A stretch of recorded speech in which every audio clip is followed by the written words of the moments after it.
The Cuvee Group is a Florida-based marketing and training consulting firm. We help businesses communicate to their target audience and engage them in conversation. We also help to expand their audiences, which will ultimately result in growth for those organizations. In addition to being a certified constant contact specialist, my colleagues and I are also certified in John Maxwell Leadership Principles. We use these proven principles to conduct workshops, training, and private coaching sessions for individuals and companies looking to take things to the next level. Contact us to schedule a free consultation. Issues today, don't delay, call Cuvee.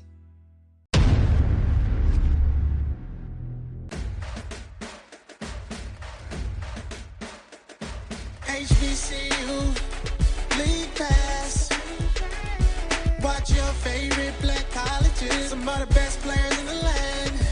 HBCU League Pass. It's game time. I'm proud and I love my HBCU. HBCU League Pass. Watch your favorite black colleges. Some of the best players in the land. HBCU League Pass. It's game time. I'm proud and I love my HBCU.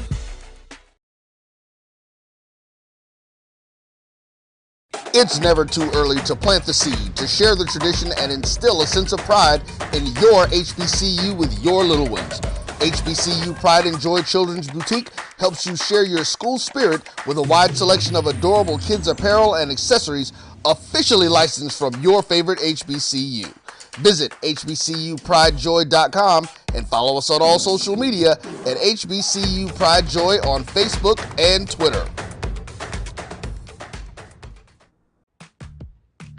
Nope. Nope. Come on, him. Ooh, I like him.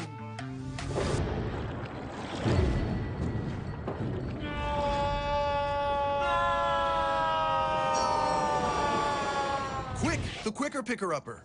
Bounty picks up messes quicker, and each sheet is 2 times more absorbent, so you can use less. He's an 8. He's a 9. Bounty, the quicker picker-upper. Since 2002, Empowerment Resources, Inc., a nonprofit organization, has empowered more than 1,500 youth and adults in Duval and surrounding counties through its programs Journey into Womanhood, Girls Mentoring, Life Skills for Teens, and Parenting Education Coaching. To get involved with programs, volunteer, or donate, visit www.empowermentresourcesinc.org. Follow us on social media, facebook.com/empowerment.resources and instagram.com/empowermentjax. Sugar Chateau Desserts is a specialty bakery located in the Charlotte, North Carolina metro area. We will create delicious and one-of-a-kind treats for any occasion. Sugar Chateau is currently shipping cakes in a jar, offering a variety of different flavors in a single-serve container that can help you celebrate in accordance with social distancing. Place your orders today by calling 803-526-7895 or visiting sugarchateaudesserts.com. For 200 years, Montgomery, Alabama has been making history by people who had the courage to stand up for change. Today, this riverfront city has been reborn, embracing the past and looking forward to the future. From the National Memorial for Peace and Justice to the stage of the Alabama Shakespeare Festival, this is where history was and is made. We are proud to call Montgomery home, and together, we can be the change. Are you hungry for authentic Caribbean food? Like jerk chicken, oxtail, red snapper, shrimp, tofu, and rasta pasta? Well, find your way over to Mango's Caribbean Restaurant, 180 Auburn Avenue, right next to Royal Peacock in downtown Atlanta. Them belly full, but we hungry. Mango's Caribbean Restaurant, open daily from 11 a.m. to 10 p.m. And on Friday and Saturday, we're open till 4 a.m. Come to Mango's and put some spice in your life. Oh, we've got a good thing going. Mango's Caribbean Restaurant, 180 Auburn Avenue, right next to Royal Peacock in downtown Atlanta. For more info or directions, call 404-698-3992 or log on to mangoscaribbeanrestaurant.com. For instant coupons, text MANGOS to 313131. Tell your mama hungry, papa hungry, brother hungry. Mango's Caribbean Restaurant. Authentic Caribbean cuisines. Open up the door, tell your mama hungry. Supermarket sushi, really? No. Wait, Troy, you work here? I'm never not working. Like Head & Shoulders Scalp Shield technology, up to 100% dandruff protection, even between washes. Never not working, huh? Oh, Troy, you're such a good teacher. Yeah, I know. Never not working. Never not working. Never ever not working. Are you serious? Never not working. Dandruff protection that's never not working. Head & Shoulders Scalp Shield technology. Shop Malvit Online Women's Boutique to spice up your closet with trendy, unique looks. We have fashionable and chic looks at very affordable prices. Malvit Boutique offers free shipping all year long on all orders. Shop online at www.melvitboutique.com. That's www.melvitboutique.com. Like us on Facebook and follow us on Instagram. Shop Malvit Online Women's Boutique. Charmin Ultra.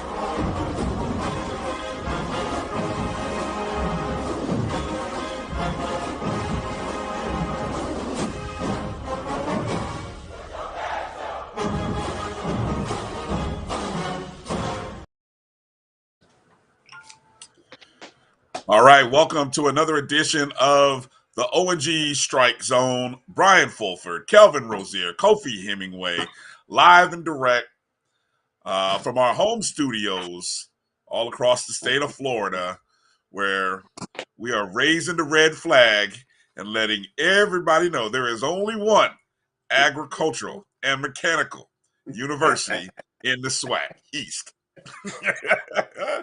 How you fellas doing today? Doing great, man. How are you? Man. Feeling great. Man, I'm doing well. Doing well. We got a jam-packed show. Lots to talk about. We've got not only we've got plenty to talk about on the football field.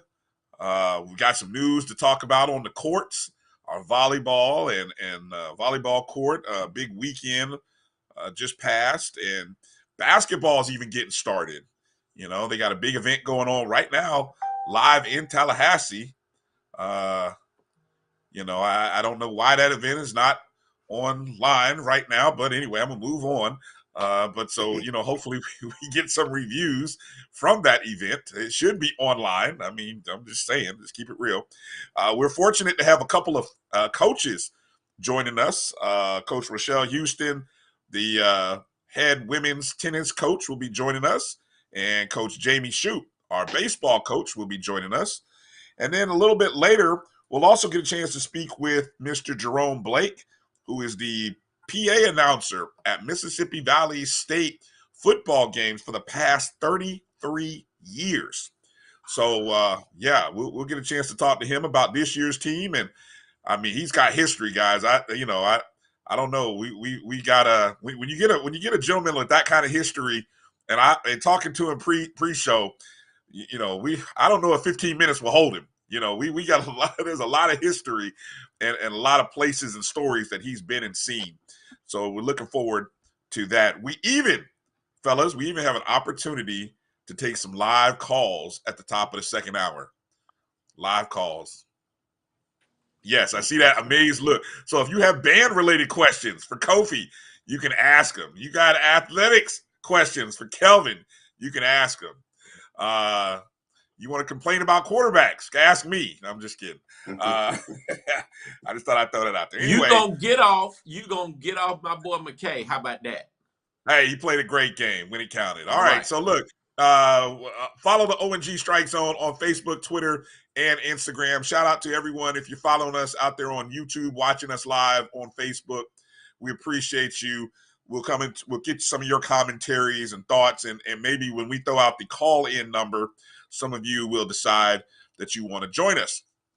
But first, fellas, we got to talk about that game. Now, which one of both of you made the road trip? Am I correct? Both of you made the road trip to Huntsville? That's correct. So, I mean, look, we were doing the watch party, and I was nervous as a bug, sitting here watching this game, trying to be objective, but at the same time watching these plays. And just to set it up for people, obviously most people know, but maybe somebody was in a closet and they don't know. FAMU was down 1 point in the middle of the third quarter, 28-10. And I'll start there, and we'll go forward from that point, because I think from that point forward, gentlemen, I thought Coach Simmons and his staff called and played their best game of the season, might even possibly of his tenure at FAMU, because I think it took a perfect fourth quarter for FAMU to overcome what was in front of us, and the boys did it. Coaching staff did it. They managed the clock well. They managed the timeout situation well, didn't go nuts with it. And so we'll start with you, Kelvin. We'll start from 28-10. What were your thoughts at that point and then moving forward? Obviously, I was disappointed because I knew we could put up points against this team. And we had done some things that were uncharacteristic turnovers.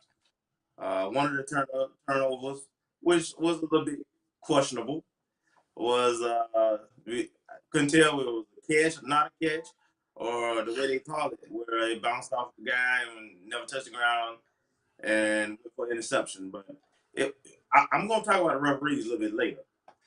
But I said at the point when they went up 28-10, this was an opportunity. And we were going to find out what we had with McKay at quarterback and just what kind of team. Because, adversity, not everybody pressure bust pipes too, right? Not everybody makes successfully maneuver adversity. But this team, from that point, they focused in. And I'll say it was a great crowd also at the game. The rallies, man, they were loud. They seemed to give the team energy and life, so much so that as the players started to make plays and come off the field, they would turn to the crowd and try to get that energy. And the crowd responded beautifully, man. I thought we really, as a crowd, helped that team turn that corner. So now, in terms of the S's and O's, I thought we were a little too pass oriented early. I did and too. We kind of got back to our base of what we should be, where we run in pass, but we use the run to set up the pass.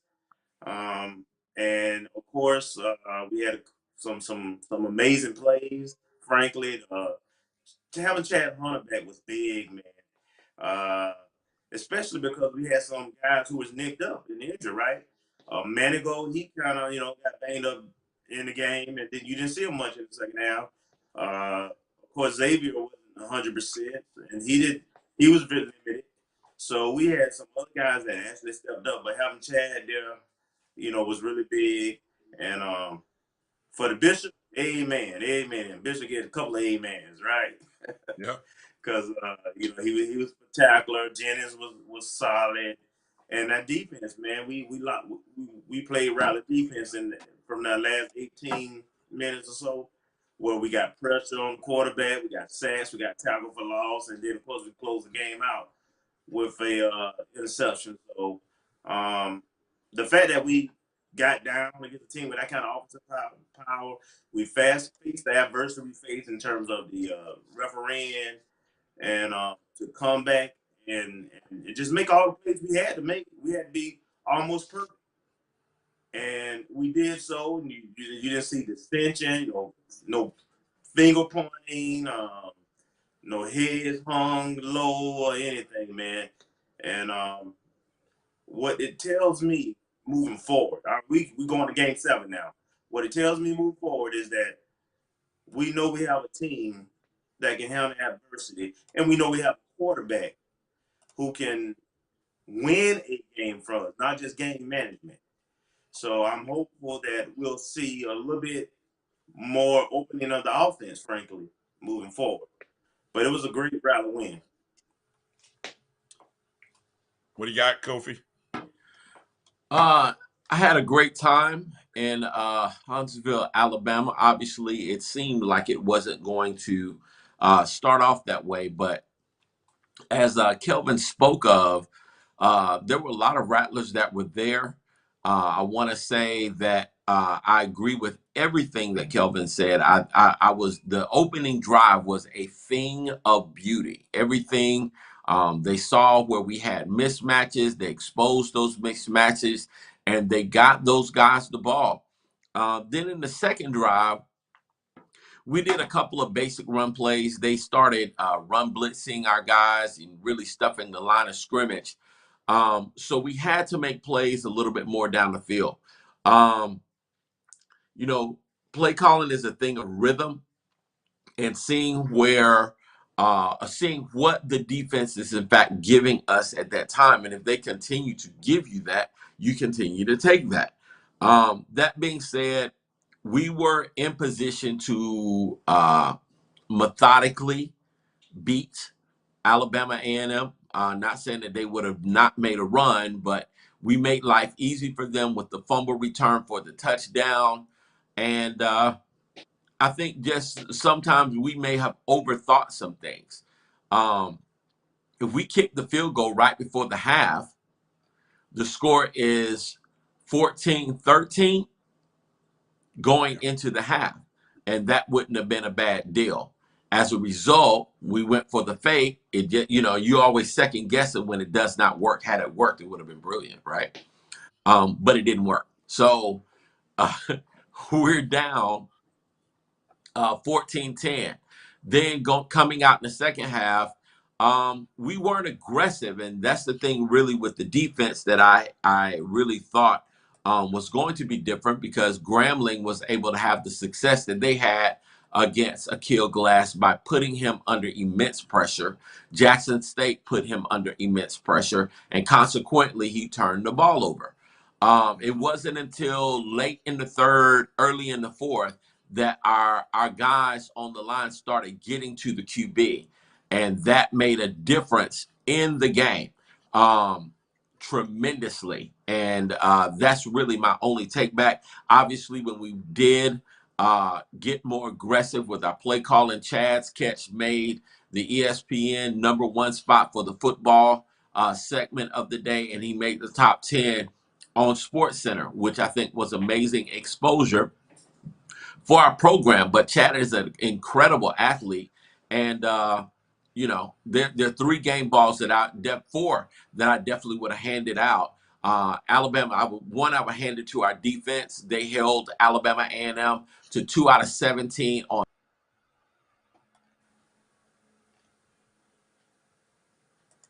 Hey guys, can you hear me? We got you. Go ahead, keep going. Okay, they held up to 2 out of 17 on third down. Then I would give a game ball to Chad Hunter. I would also give a game ball to McKay, and I would give obviously the big game ball goes to Bishop Bonnet. Yeah, well said. That it's funny you brought up the third down conversions, Kofi, because that's one of the things that I noted about Alabama A&M a few weeks ago. That was something that I spotted in as efficient as their offense was in those first 4 weeks of the season. Their third down conversion rate was horrible. It was well below 50%. Almost like in the 20-30% mark. So for us to do that, and then I kind of did a little digging after that game. We're kind of top 10 in the nation on third down conversion defense. Matter of fact, we are number 7 at 25.9%, number 1 in HBCU football, number 7 in the nation, FCS, ahead of Prairie View A&M, who's 9th, and Jackson State, who's 11th. So that spoke volumes for me. And then, you brought up I think early on, I'm going to give a little credit to Alabama A&M's offensive line. Because I think we expected our defensive line to just come in there and rush and just have their way with them early in the game, and that didn't happen. And I think maybe a little bit of credit goes to their offensive line, because I'm sure they got beat up big time over the last 2 weeks and probably over the past week. But water finds its level, and I think they are what they are. So as good as they were playing, and as ineffective as we were, you kind of knew, okay, something's going to change. They can't keep us from getting to the quarterback all game, and that's what happened. I thought when the momentum started to turn, all of a sudden it was like a fire, and our guys continued to get to the quarterback.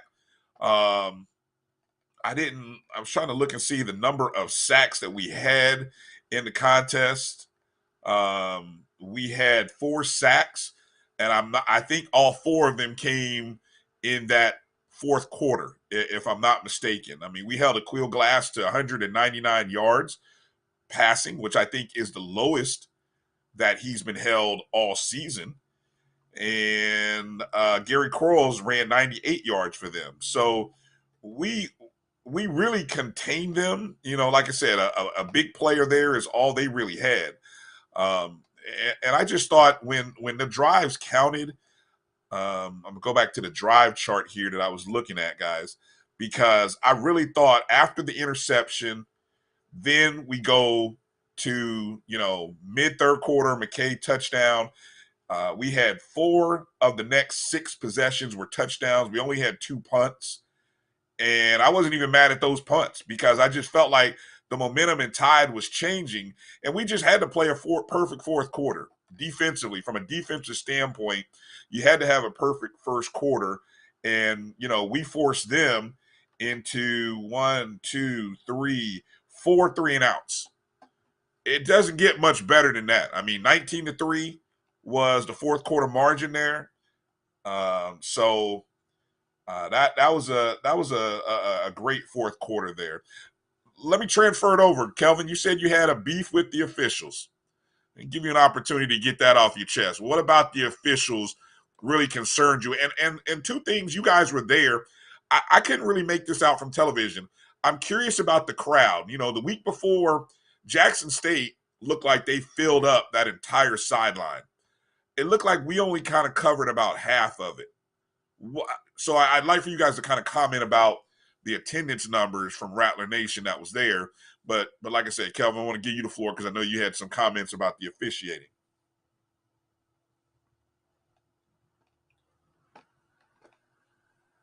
Now, a lot of eyes on us. There's a lot of positive things happening, and we have to be able to leverage that. But if we're going to leverage that, people got to feel like when they're watching our product, that they're watching a professional operation. And too often now, you watch these games, and even the announcers are just confused and frustrated about what the officiating. I would tell you, I admire Coach Simmons because he rarely talks to the refs and rarely has much to say, even as bad as it can be sometimes, But this game, I think he talked to the refs more than I've seen him in his whole career at FAMU. I mean, every break looked like he was talking to him, to be honest. And it was a lot, man. I got a few things, their first 2 drives when they scored, there were pass interference calls. Sometimes those things, judgment, one might have been, one probably wasn't. But look like every time somebody scores against our defense, it's on pass interference call. Then we had some the wide receiver.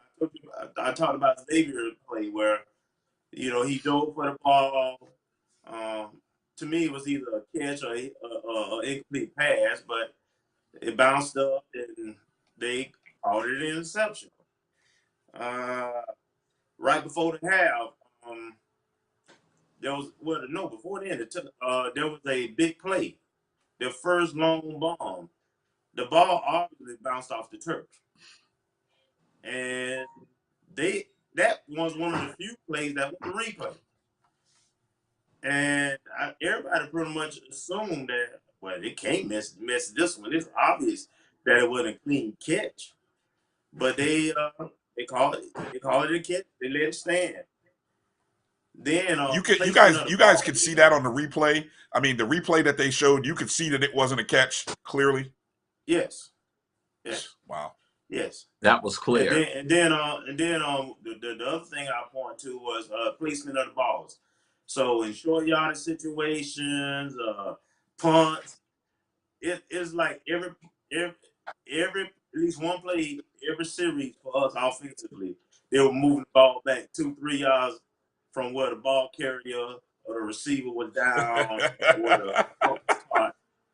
I mean, and I'm talking 3-4 yards in a lot of cases, right? Wasn't even close.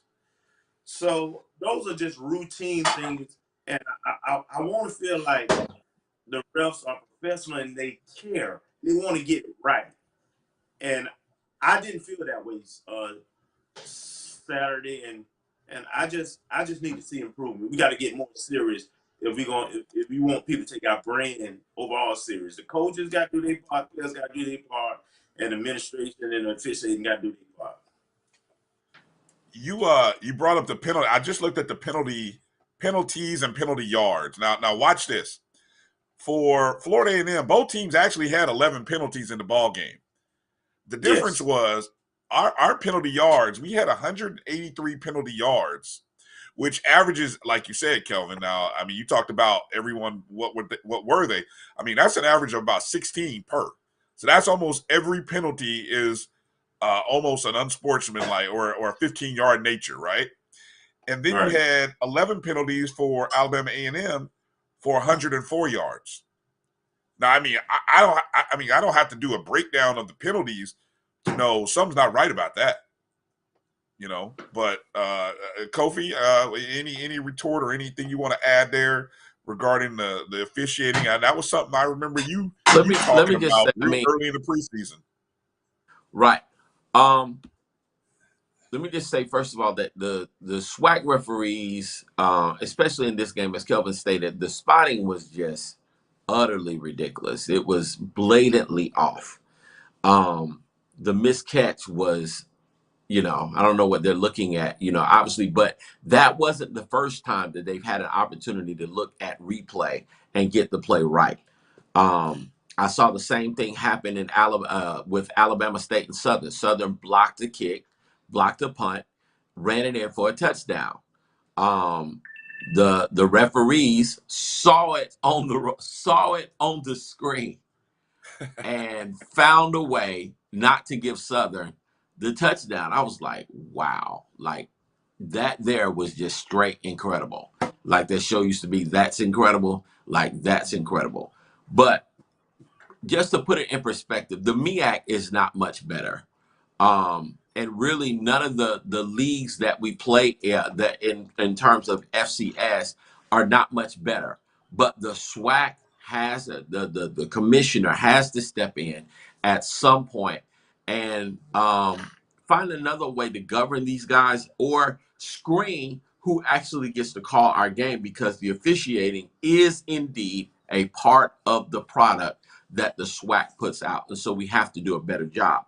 When it comes to the crowd, I want to say that there were several in Rattler Nation that wanted to go to this game, that were actually going to go to the game. And then there were a couple of additional factors. One of those was the fact that people started finding out that the 100 was not going. And when they found out that the 100 wasn't going, a lot of those guys, especially the band heads, were like, well, I'm not going to come because the band's not coming. The second thing is Alabama A&M is kind of like a new rival to us. They're old, but to this generation, they haven't done necessarily a whole lot to hate us, even though they were the defending spring champions or whatever you want to call them.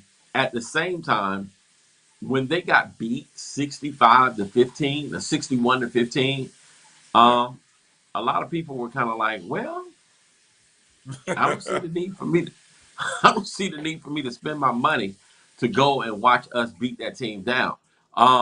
You could watch it on TV. People saw that it was on TV, and just decided not to go. That being said, definitely Jackson State gets the travel award this year. They brought a ton of people to Miami. I thought that was great.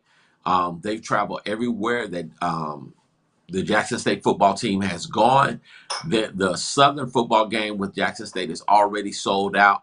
And our fans, although we are going to definitely have orange and green everywhere, Rattler Nation's culture lately has been about picking and choosing the games that they will attend. For instance, it's going to be on the Memphis and the Arkansas and possibly the Mississippi people to hold Itabeta down. But there won't be a large contingent from Tallahassee because our people just don't necessarily love driving that long way or getting that way. There's not an airport going and driving those dark roads in Mississippi where they're not all that comfortable anyway. So, so all of that is a factor, but I felt like the Rattlers that were there did an amazing job of participating in the game and utilizing and maximizing that energy to propel this football team to victory. I want to bring up a great point Mr. Figures brought up on YouTube as it relates to the officiating. The last play of the game was a touchdown. That was also a touchdown. And there was a lot of money that exchanged hands on that last touchdown because it did not happen. I'm just gonna put it like that. With FAMU minus 7.5 point favorites, let's just say that touchdown would have made a lot of people happy had they went ahead and counted that touchdown like they were supposed to. But instead, a lot of people took an L. Not your boy, because I've learned my lesson the hard way when it comes to my teams. But I know a lot of people who took an L. That was a touchdown at the end of the game. And even Bishop Bonnet knew it was a touchdown. So we'll just leave it at that. Shame on you, SWAC officials. All right, we're going to take a break. We come back. We're going to step away from the football field. We'll come back to it. So for all of you, make sure to hang in there with us and go ahead and give us a thumbs up and make sure you're following us on YouTube if you're watching. But coming up, we're going to get a chance to talk with the head women's tennis coach, Rochelle Houston, and we'll kind of find out how our Lady Rattlers are doing out on the tennis court this upcoming season. You're watching the O&G Strike Zone. We'll be back in just a moment. Charmin Ultra Soft has so much cushiony softness, it's hard for your family to remember they can use less. Sweet pillows of softness. This is soft. Holy Charmin. Oh, excuse me. Roll it back, everybody. Sorry. Charmin Ultra Soft is so cushiony soft, you'll want more. But it's so absorbent, you can use less. So it's always worth it. Now, what did we learn about using less? You gotta roll it back, everybody. We all go. Why not enjoy the go with Charmin? The Cuvee Group is a Florida-based marketing and training consulting firm. We help businesses communicate to their target audience and engage them in conversation. We also help to expand their audiences, which will ultimately result in growth for those organizations. In addition to being a certified constant contact specialist, my colleagues and I are also certified in John Maxwell Leadership Principles. We use these proven principles to conduct workshops, training, and private coaching sessions for individuals and companies looking to take things to the next level. Contact us to schedule a free consultation. Issues today, don't delay, call Cuvee.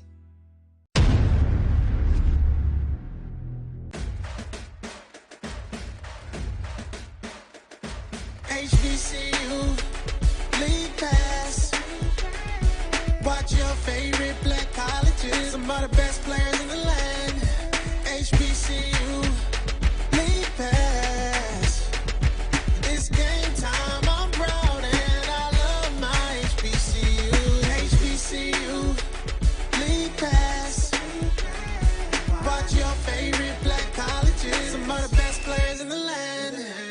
HBCU, league pass. It's game time, I'm proud and I love my HBCU.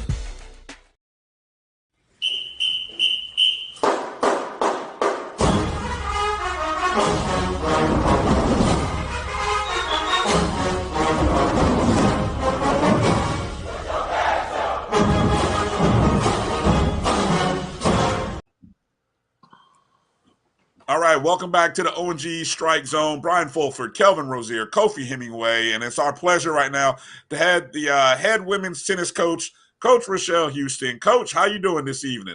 I'm doing well. How's everybody doing? Thanks for having me. All right, it's great to have you on. Glad you're able to join us. So you know the season has already begun for the Lady Rattlers, and you know a lot of people. I don't know whether a lot of people kind of think of tennis as a spring sport, but in kind of familiarizing yourself and familiarizing others with the schedule, let's first talk a little bit about how the schedule works, because you do have a few tournaments in the fall, but then it gets into a little bit going into the spring, and then you start really getting into those conference competitions. That is correct. That's correct. Yeah, so we are considered a spring sport, but we do have a fall season. We play tournaments in the fall, like you stated. We already started. We've had 3 tournaments so far where we played in Atlanta, Tampa, and Orlando, and we have one more that's coming up in D-Land. The girls have been playing very well, and we are looking forward for the spring season where we're going to play dual matches with a lot of teams and getting into the SWAC matches. Right, and so we open the season in that HBCU national tournament, which I think is awesome. Anytime, I mean, very similar to how golf kind of opened their season. I think anytime you can sort of have that kind of national tournament where you bring several schools together. I mean, it's hard to say we were the defending champs because that was from like 2 years ago. It seems like a lifetime ago. Lifetime. But tell us a little bit about how that tournament went. I mean, did we go into that? I don't think we had the same roster, although I know we had a few ladies who played on that back in 2019 when we won that title. That is correct. Actually, we have 4 young ladies who came back from graduating, so they're using their waiver year to come back. So, you know, we did play that tournament. It was kind of grueling because it was a lot of rain. Sitting there waiting on the courts, getting going back and forth.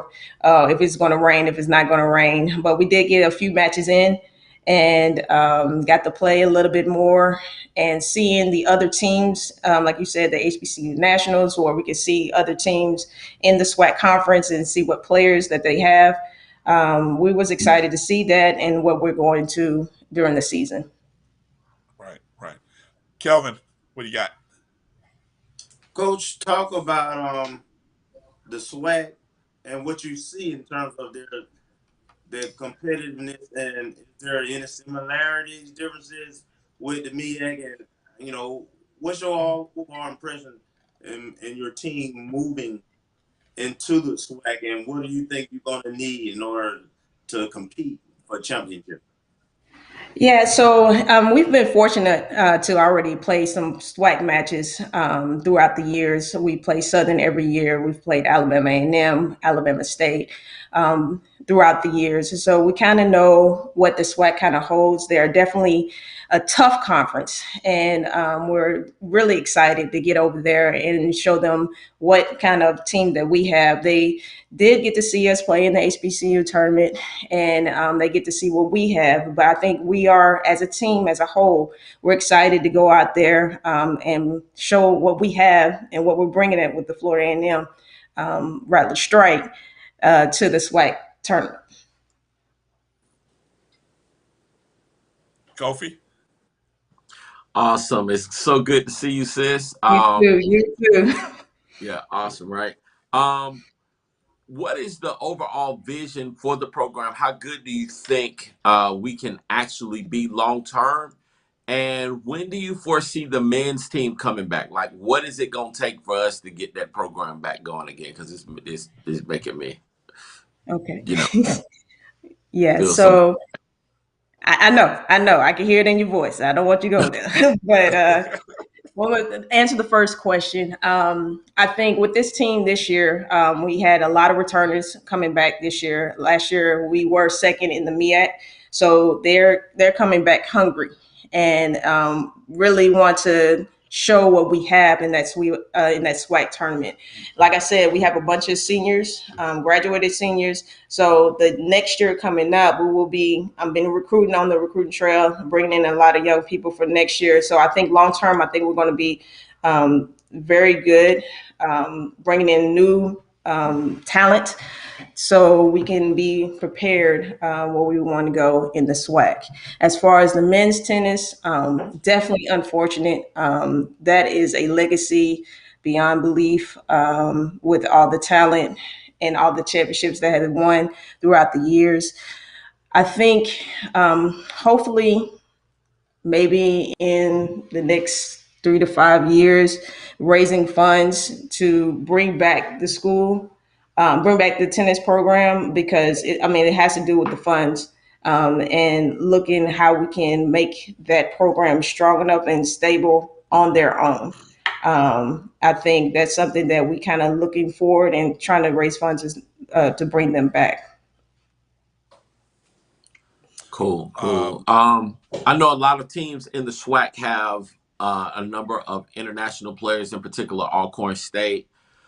That hasn't pretty much been our philosophy in times past. I do see a lot of that beginning to change. What is your stance on that in regards to international players, and how difficult is it for us to get the top African American people or players to come to FAMU? It has been a struggle in the past to get the top talented Black Americans to come to FAMU. But once we bring them on campus on a tour and they get to see what we offer, it changes their mind. It's just they have to get in their mindset of coming to and seeing what we have to offer and seeing everything that we have to offer here at FAMU. It changes their mind and gets them to come here. As far as the international, it's kind of, we've had a few international on our team, but I think, we've always been an international sport. And I think, when you're competing, everybody try to find the best players. And if we're not getting the top players that we need to compete for that championship, then sometimes they go outside. But, my first goal is always to look here in the United States, try to find the best top talent that we can offer and bring it here. And then if I have to go outside, then I do that. But my first is always start here first. Cool. Any plans for a camp this summer? That is something that we are looking at, is bringing a summer camp this year.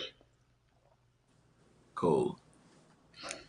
Hey, Coach, as I look at your roster, and you mentioned that you have the 4 grad students, you got a couple of seniors as well. It had me and I want you to talk about those young ladies. So I want to give you kind of a moment to kind of talk about them. But I'm also curious about, as you and Kofi were just talking about, the legacy of FAMU's women's tennis, and what is it that you are able to, what do you use as sort of your recruiting pitch when you're talking to potential prospects? I mean, is it the legacy of Althea Gibson? Is it the campus? So I want to give you some time to kind of not only talk about those returners, but then maybe what is your recruiting pitch. You don't have to give all the trade secrets away, but can't do that. Just share a little bit about what, just in case anyone is interested and may have a future tennis prospect out there, just give us the secret, a little secret to the sauce. Okay. Well, we always have to start off with Althea Gibson and her legacy that she has in the world of tennis, and being the home of the tennis at the tennis courts and being named after her. We always start with that, and then just bring them to campus and showing them the campus and how many great majors that we have here on campus is something that we keep reaching for and showing that we are great in. There's so many different programs that we have to offer.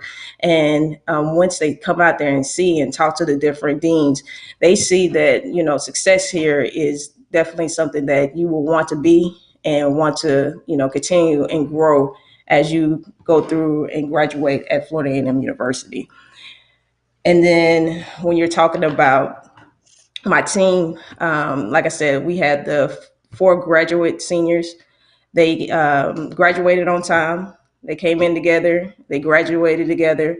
And then they wanted to come back and become a Rattler again, which is definitely awesome for me because I didn't have to do much recruiting. But, they definitely wanted to come back because, it left a little sour taste in second place. And so, they wanted to come back and show what they had this year. So I had 3 all first team MEAC players last year, and that's something that they want to continuously go on to in the SWAC, and that was Eileen Hubert, Rachel Harden, and Ari Neely. And they are continuously grinding, getting better as a team, growing within the tournaments that we're playing. Our practices are definitely getting tougher, getting stronger, and they're looking forward for what's going to be next for us. Kelvin? Coach, I want to talk about facilities and some short-term goals you think that might enhance your ability to recruit and just make it a better experience and so forth. I know we talked about some electronic scoring devices and so forth. Yeah. Kind of talk about some things short term that we might can do to help your program. Yeah, so one of the things about our tennis facility is that we do have 12 courts at Florida A&M University, and some schools, even mid majors, do not have that. So that's something that we have that's in advance from other schools. But the things that talking to AD Gaucher was talking about getting our courts resurfaced in the short term, and then bringing in like shading for the spectators, because when it's out there and you watching those matches, it gets hot. You already know, Kofi, it gets hot. So after doubles, and everybody was like, okay, it's over, I'm gone, even though we got singles left. But getting shades for the spectators is definitely on the list to have, so they can be more comfortable and cheer on our Rattlers during the season. Well said. Bring it home, Kofi. Well, I wish you the best of luck, sis. I've known you a long time. I think that obviously this can be a championship program. We're already in Florida, and I'm excited for what you're going to bring to the table as the Rattlers take on the SWAC conference this spring and everything. So I'm excited about what the Rattlers are going to do. We're going to strike, and strike again. So it's so good to see you. I'm excited for you. Anything else you want to share? How can they find you? How can recruits find you? Where can they locate you? Are you on Twitter, Facebook, etc.? Yeah, so we have a FAMU Instagram page, FAMU_tennis, that they definitely can follow the tennis team on. To reach out to me, you can go to our athletic website, www.famuathletics.com. My email address is on there, and also my office phone number. So definitely reach out if you're interested in FAMU tennis, and I'll definitely get back with you. Again, thank you guys for inviting me and let me talk about the FAMU tennis. Thank you so much. We appreciate it, Coach. Thank you. We appreciate it. Anytime, too. Thank you. The team is at the Stetson Invitational November 5th through the 7th in DeLand. That's right up the road from me. So I know I got somewhere to be if I'm not if I'm not anywhere else. That's right up the road. That's 30 minutes up the road. So I know where it is. You're definitely invited. I definitely will be there, Lord willing. I definitely will be there. So that's Stetson Invitational. If you're in the Orlando area, Orlando Rattlers, let's get up there and support our ladies and our program November 5th through the 7th. Again, Coach Houston, we thank you for your time. That's at FAMU_tennis on Twitter and Instagram. Hey, good luck, Coach. We look forward to talking Thank with you. you again. All right. Definitely. Thank All you. right. All right. We'll be back with head baseball coach, Coach Shouppe, right after these words. You're watching the O&G Strike Zone. It's never too early to plant the seed, to share the tradition, and instill a sense of pride in your HBCU with your little ones. HBCU Pride and Joy Children's Boutique helps you share your school spirit with a wide selection of adorable kids' apparel and accessories officially licensed from your favorite HBCU. Visit hbcupridejoy.com and follow us on all social media at HBCU Pride Joy on Facebook and Twitter. Nope. Nope. Come on, him. Ooh, I like him.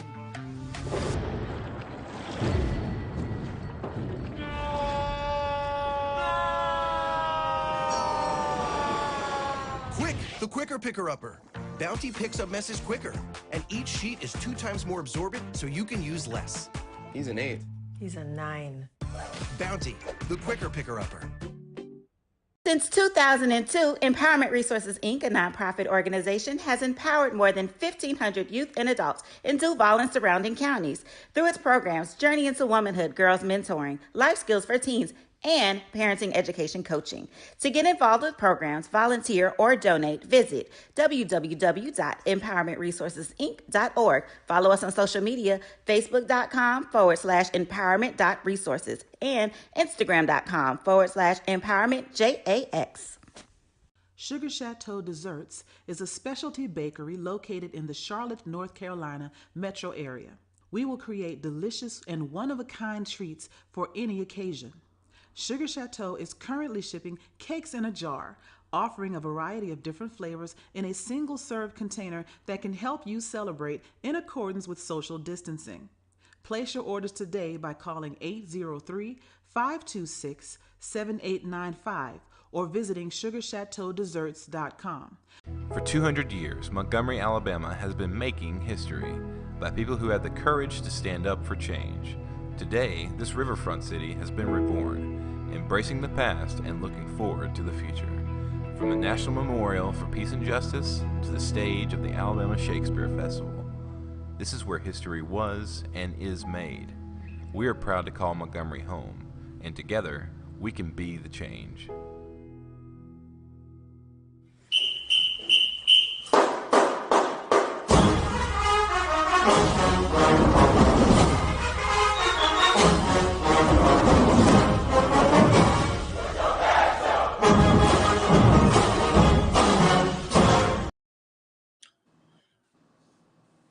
All right, welcome back to the O&G Strike Zone. Brian Fulford, Kelvin Rozier, Kofi Hemingway.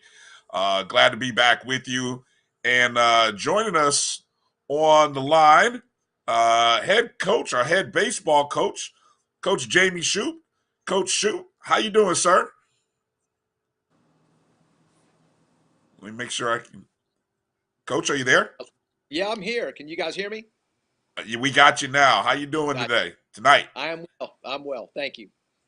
All right. Thank you for taking some time to join us. And first off, let me say, I know it's been a week and a half, but happy birthday to you. I know you just celebrated a birthday not too long ago. I tell you what, when you get my age, you want to stop celebrating those birthdays. You know, and the reason you don't have audio with me today is because of video. I'm sorry, of me today is because I had cataract surgery this morning, so I couldn't be in any light. But glad to be with you guys, at least audio wise, tonight. Definitely. Well, Coach, it's good to have you on. So look, it's good to have you and get a chance to kind of talk about what's going on with the program here in the fall. Because I know you guys are in fall ball season right now. So tell us or tell the people a little bit about what that opportunity or what that is like this year. I don't think you had fall ball last year probably. So having that chance to get back out and have a full year of baseball, what's it been like for the program so far? Well, we've had a good fall so far. I've been pleased with the new guys. We've got about 21 new players in our program, so the fall was crucial for us this year. we're actually a week away from finishing up. We'll finish up next Wednesday with a inter-squad scrimmage. We played our last outside competition yesterday. We played Andrew College in a doubleheader. We're able to win both those games 12-5 and 7-1. So I like what we got. Again, a lot of new guys, a lot of new faces. Some of the guys that I think that people will look forward to seeing play, the new guys this year, is one is a center fielder, outfielder by the name of Zed Burnham from South Florida Community College. Young man that's come in here, probably our second fastest guy on the team. And then also a new guy, a returning face. He redshirted last year just to get things settled, try to get a little weight on him. But we got a little kid named Jalen Niles playing infield. I say little, he's about 6'1", 6'2", but only weighs about $150 right now. He's had a pretty good fall as well, and I think that kid's got potential to possibly play in the big leagues one day. So, a couple of new faces offensively. I think we struggled a little bit last year offensively, so I'm hoping that we can rectify this. We did bring in some help, from the offensive side, and a returning rattler, Brett Richardson, who was with me back in 2013 and 14 when I took the job. Brett was with me as assistant coach after we won it in 14 or 15, whenever we won the MEAC championship. Brett was fortunate enough to get the job at Alcorn State and was there for about 6 years now, has returned back to FAMU to join me back on my staff again. So very excited that Brian and I, Coach Henry and I, have him coming back. And, Brett's a lifelong friend. I actually coached him in high school. And so looking to see what he can add to us offensively so we don't have to go through the slumps, too many slumps that we went through last year offensively. Excited about that. Very excited to have Brett back with us this year. Right. Kelvin? Coach, talk about going to the SWAC conference. The MEAC was very competitive and balanced. And there's a perception that the SWAC is got maybe a few more teams at the top. I know we played them quite a bit in the past. So just talk about the transition of going to the SWAC. Is there any significant difference in your mind as a coach? And what do you look forward to in terms of competing? Well, first and foremost, tip of the hat to Courtney Gaucher and his staff for putting that together. That's a move, in my opinion, that should have been made a long time ago. So he was one that came in and kind of spearheaded that move to the SWAC. And I think it's a great move, not only for baseball, but for all our sports, especially for our student athletes and the travel that's involved versus the long travel that was involved from when we were in the MEAC. The MEAC was a good conference, through all sports. But I think the SWAC may have the edge there. It certainly does in terms of travel for us, a little more convenient, and that benefits our student athletes. So, but baseball-wise, you're right. The SWAC's good, man. When you look at Alabama State, when you look at Bethune joining us in the SWAC, that move that we made to the SWAC. When you look at Jackson State, who had an unbelievable 24-1 record in SWAC play last year. It's a very competitive conference, probably more so, I would think, than the MEAC. I said going in that I feel like baseball-wise, we're going to have to be better to be able to compete for championships in the SWAC. And, I think that will hold true. We have a lot of experience against SWAC teams. We play Alabama State at least twice every year, sometimes more than that. We play Jackson State about every other year in a 3-game series. We played Grambling. Everybody remembers last year when we went to Atlanta to play in the Gwinnett County Stadium, 3-game series last year. We'll actually do that again this year, play Grambling.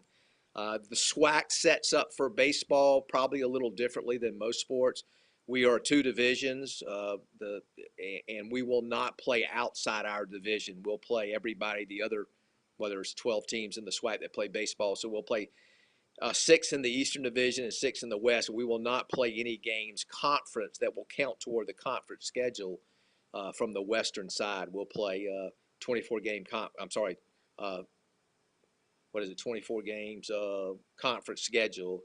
30-game conference schedule. We'll play the other 5 teams, 3 games at home and 3 games on the road.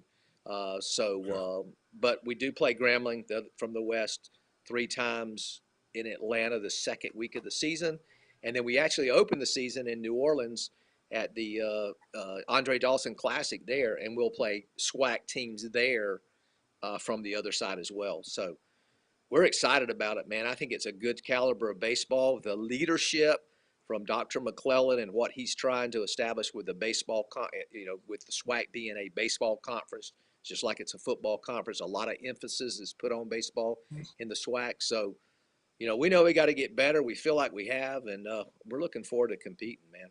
We're just Kofi? Hey, Coach, good to see you. Just wanted to take some time out. What new things can we see from the FAMU baseball team this year in regards to facilities? Is there anything coming down the line that Rattler Nation can be excited about? Can you hear me? Brian, can you hear me? I hear you. Yeah, we just want to make sure we still have Coach. Yeah, I'm still here. Can you guys hear me? Oh, okay. Yeah, we hear you now. Were you able to hear Kofi's question a second ago, Coach? I was, yeah. Yeah, I've heard everything. Okay. Yeah. So I was just what I was saying about the facilities is another tip of the hat to our AD, Gaucher, for what he's been able to do. We finish fall ball next week, and as soon as we finish, they're supposed to come in and pull up the infield and put an AstroTurf infield, much like what football has and just like what softball has. So they'll do half the field now and half the field next year. So we'll be playing on a brand new infield this year. They're supposed to put new poles and new netting up, put some new fencing up as well. So it's really going to get a facelift, and we're certainly looking forward to it. New infield will be an advantage for our players.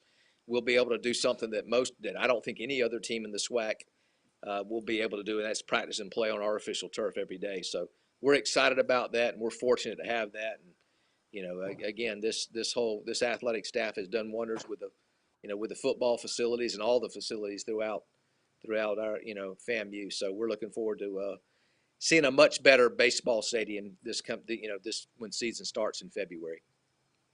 Right. I had one little quick question for you in regards to the local reception. Lord knows you've done an amazing job as our head guy.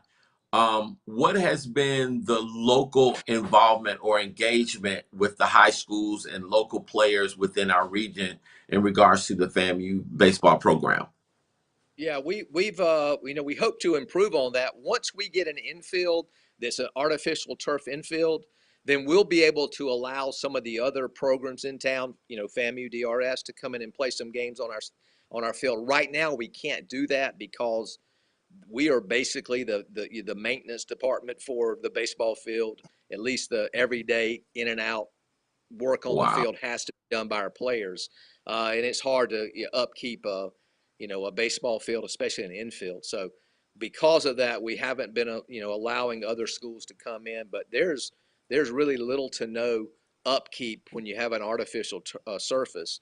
So we'll be able to have DRS come in and play, and maybe some local high school teams come in and play.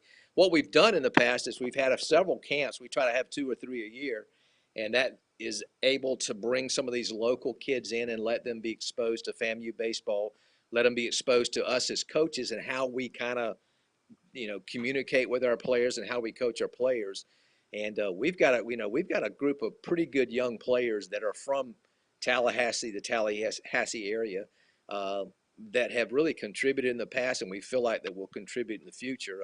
You look at Casey Reese, who when we won it in 2019 was the MVP of the tournament. Willis McDaniel, Dylan Carlson, who had 11 saves 1 year for us, all Tallahassee talent. And then you look at some of these young guys we have, Arjun Lynn from Florida High, who was a big time player. Will Brown from Rickards has had an outstanding fall for us so far. So has Brody Popple from McClay, switch hitting catcher. So very excited about, and I'm sure I left off a few more that we've been very excited about this fall. So yeah, and we need to continue to do that as well. I think it helps us. Some coaches shy away from recruiting local talent because they feel like they have to deal with the parents too much. But I don't mind, man. I want the guys to grow up seeing a good caliber of talent that we put on the field and wanting to be part of that talent. So we're excited about continuing to recruit local and hopefully making sure these kids are comfortable staying at home should they decide to do that to play baseball. Hey, Coach, if with the upcoming season, and you kind of hinted on the fact that with us moving over into the SWAC and the SWAC being a baseball conference, are you a little concerned, or I know I am when I look at the past year where now the SWAC had Jackson State had a very great season, one of the few programs to have a 30-win season. But they were left out of the playoffs because obviously they didn't win the tournament. With so many quality programs, our program, Bethune coming over. I mean, there's going to be at least the top half of the SWAC, are going to be good programs. Any worry about us potentially only being? Well, I don't know if we are. Hopefully, we're not. But any worries about being maybe a one-team league, or is the idea to change that? What are your thoughts there? I think there'll always be a lot of parity in the SWAC when you got us and Bethune and Alabama State and Jackson State. The more good teams you have, the less likelihood that you're going to see one team come in and control that conference. Jackson State was able to do it this past year, but they didn't win the tournament, and they probably should have. And I say that is because what the SWAC has done in the past, and we've already had meetings to address that, is they only had they had two sides in their tournament, basically two brackets for their tournament, with the winners meeting in a championship bracket. Well, because of TV, having the championship game on TV, the winner of the championship, of the single championship game, was declared champions. But Southern, who ended up winning one side, Jackson State won the other side. They met. Jackson State was 3-0. Southern was 3-1. So they had already lost a game. But when they got the championship, it became a one-game winner-take-all, which shouldn't happen.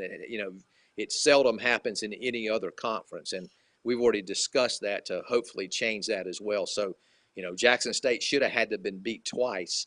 And then if you look at it, when we won in 2019, we went into the MEAC championship at 4-1. Norfolk State swept their side and were 3-0. We met in the championship. We won the first game, and then we had to turn around and beat them again. The SWAC did not have that in place, and it hurt. In my opinion, it hurt the conference. It just didn't hurt Jackson State, but it hurt the conference because Southern was a good baseball team, but they weren't 25-1 in conference play. And in my opinion, the SWAC did not have the best representation going from the SWAC to the NCAA tournament. That would have been Jackson State. So you want to do everything in your tournament to at least give the team that you consider, or one of the top teams that you consider in your conference, being able to have the best, chance or opportunity to represent your conference in the NCAA regional tournament. That's crucial. If we're going to continue to grow our lead, we need good representation. And for me, it's just like when we didn't win the MEAC, I was pulling hard for the team that did win the MEAC and how they did in the NCAA regional tournament, because that has a trickle-down effect on the whole conference and every baseball program in the conference. So, yeah, it's going to be very competitive, no question. I don't think you'll see a team run away with the conference. If you do, I hope it's wearing orange and green when they run away with it. So I hope it's us. But I just don't. Baseball is just, that doesn't happen very often in baseball.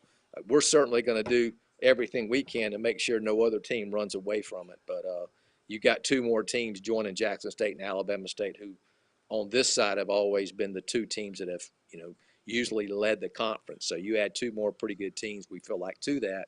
And it's a coin toss. It becomes who works the hardest and who recruits the best to have the best team representing at least our division in going into the tournament. And also, we're going to, we've already had the good thing about the SWAC, and again, it's kind of refreshing because the organization, starting with Dr. McClellan, has been so, it's been so refreshing to me as a coach, because we didn't really have that at the top in the MEAC, and now we have great leadership, and I mean that. I'm not saying that to try to get on his good side, because it ain't gonna help me one way or the other where he likes me or not. But just to have somebody in charge of the conference that cares about baseball, that's wanting what's best for the conference in charge, really makes you feel good. And as I said, it's refreshing for us coming from the MEAC to see that kind of leadership in the SWAC. I'm just excited about, man. It's a great move for baseball. I mean, I've been enjoying watching Willie and the football team and what they've done, and you just realize what a good conference this is from top to bottom. The volleyball team's done great in the SWAC so far. Looking forward to seeing Mike Rice and the golf team, and Nikki that you just had on with her tennis. I think all the coaches are excited about the move, and we certainly are no different in baseball. All right. Well, hey, Coach, we want to thank you for your time. What's next? Let the people know what's next. How can they reach out, support the program, and whatever means there are? Yeah, I appreciate that.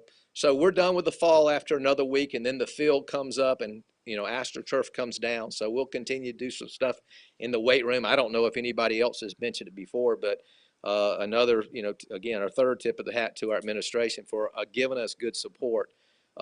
We've got Nico Torres as our strength and conditioning coach, and so are some of these other sports. And I think he has 4 or 5 programs that he works with. And so our guys will get in the weight room, work with Nico. He has done a great job with our players in our baseball program. I'll start a little fundraising. I don't try to turn this into where a high school program where the kids have to go out and raise money for the program. I try to take care of all that. So we've started doing that. We've got a couple of booster clubs that help us in that regard. If you're interested in finding out how you can give back to the program or give to the program, you can shoot me an email. It's listed there. It's FAMU. It's Jamey.Shouppe at FAMU baseball. I'm sorry, at FAMU.edu. Jamey.Shouppe at FAMU.edu. My phone number is on my website. It's my cell number. I don't really use my office number, so you can get up with me about. Hopefully not 24/7 because I'm an old man, as you heard me say with cataract surgery. So I usually hit in the bed about 9:30 or 10. So, but most of the time you can catch me at that number, and we can put you in touch with. We got a guy that played in the outfield with Andre Dawson years ago named Tony Bell down in South Florida that runs a booster club that raises us, $5, $6, $7, $8,000 every year. So, but any support we can get, we certainly appreciate it. And the biggest support you can do is for these student athletes is get out there when we start playing in February and let those guys see people in the stands and people excited about FAMU baseball and supporting us that way. And we certainly appreciate that. Yes, indeed, Coach. We'll definitely make sure to do that. And anyone, Tony Bell, anything we can do to help support the program, Coach, you got it. We'll make sure we do it and publicize it and talk about it as much and as often as we can. So, hey, if you ever get the opportunity to put Tony Bell on the talk show, I don't know if you got enough hours in the day, but that man can talk, man. That guy could sell ice to an Eskimo, man. He's good. So we'll reach out. We'll reach out and see. We'll reserve 2 blocks. We'll reserve 2 blocks for him. Take a commercial break in between, maybe. There you go. So. All right, Coach. Hey, well, get well. Wish you the best, and thanks again for joining us. All right. Thank you, guys. I appreciate you guys. Appreciate what y'all do. Thank you. All right. We'll be back after these words with more of the O&G Strike Zone in a moment. Are you hungry for authentic Caribbean food like jerk chicken, oxtail, red snapper, shrimp, tofu, and rasta pasta? Well, find your way over to Mango's Caribbean Restaurant, 180 Auburn Avenue, right next to Royal Peacock in downtown Atlanta. Them belly full, but we hungry. Mango's Caribbean Restaurant, open daily from 11 a.m. to 10 p.m. And on Friday and Saturday, we're open till 4 a.m. Come to Mango's and put some spice in your life. So we've got a good thing going. Mango's Caribbean Restaurant, 180 Auburn Avenue, right next to Royal Peacock in downtown Atlanta. For more info or directions, call 404-698-3992 or log on to mangoscaribbeanrestaurant.com. For instant coupons, text MANGOS to 313131. Tell your mama hungry, papa hungry, brother hungry. Mango's Caribbean Restaurant, authentic Caribbean cuisines. Open up the door, tell them mama hungry. Supermarket sushi, really? No. Wait, Troy, you work here? I'm never not working. Like Head & Shoulders Scalp Shield technology, up to 100% dandruff protection, even between washes. Never not working, huh? Oh, Troy, you're such a good teacher. Yeah, I know. Never not working. Never not working. never ever not working. Are you serious? Never not working. Dandruff protection that's never not working. Head & Shoulders Scalp Shield technology. Shop Malvit Online Women's Boutique to spice up your closet with trendy, unique looks. We have fashionable and chic looks at very affordable prices. Malvit Boutique offers free shipping all year long on all orders. Shop online at www.malvitboutique.com. That's www.melvitboutique.com. Like us on Facebook and follow us on Instagram. Shop Malvit Online Women's Boutique. Charmin Ultra Soft has so much cushiony softness, it's hard for your family to remember they can use less. Sweet pillows of softness. This is soft. Holy Charmin. Oh, excuse me. Roll it back, everybody. Sorry. Charmin Ultra Soft is so cushiony soft, you'll want more, but it's so absorbent, you can use less, so it's always worth it. Now, what did we learn about using less? Right. You gotta roll it back, everybody. We all go. Why not enjoy the go with Charmin?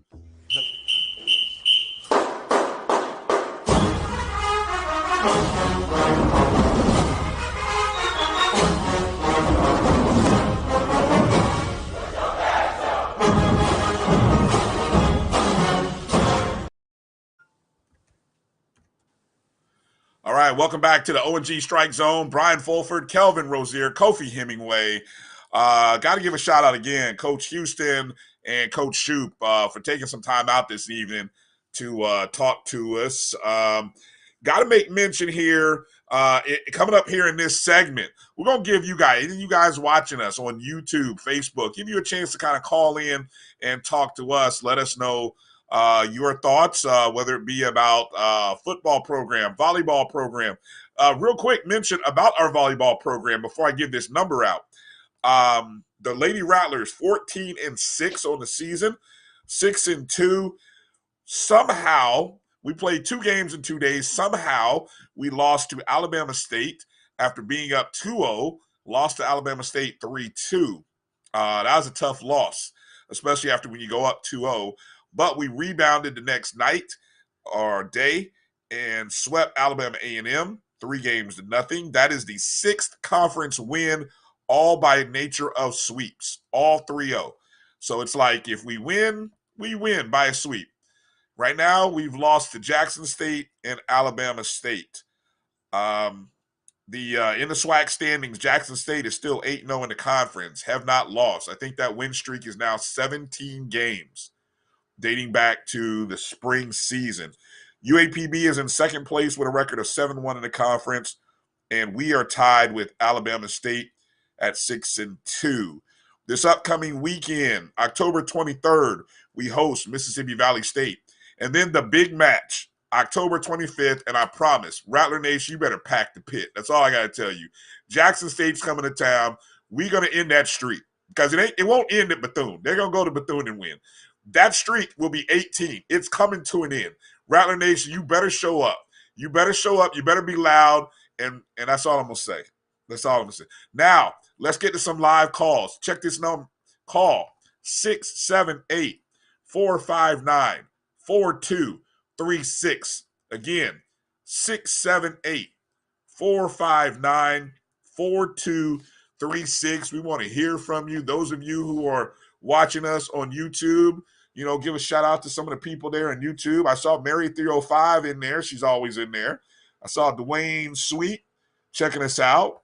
Kylan Chavis, Jay Stokes, just giving a shout out to a few people we see on YouTube in the chat. Larry Smith, we appreciate all of you. Montre Bennett, we appreciate you guys and for liking and sharing. So while we're waiting on some calls, again, that call-in number, 678-459-4236. I just gave it to you, Dwayne. One more time, Dwayne, 678-459-4236. See if we can put that number up. Kelvin, any thoughts on the volleyball while we're waiting to see if we get a call or two here in this upcoming segment?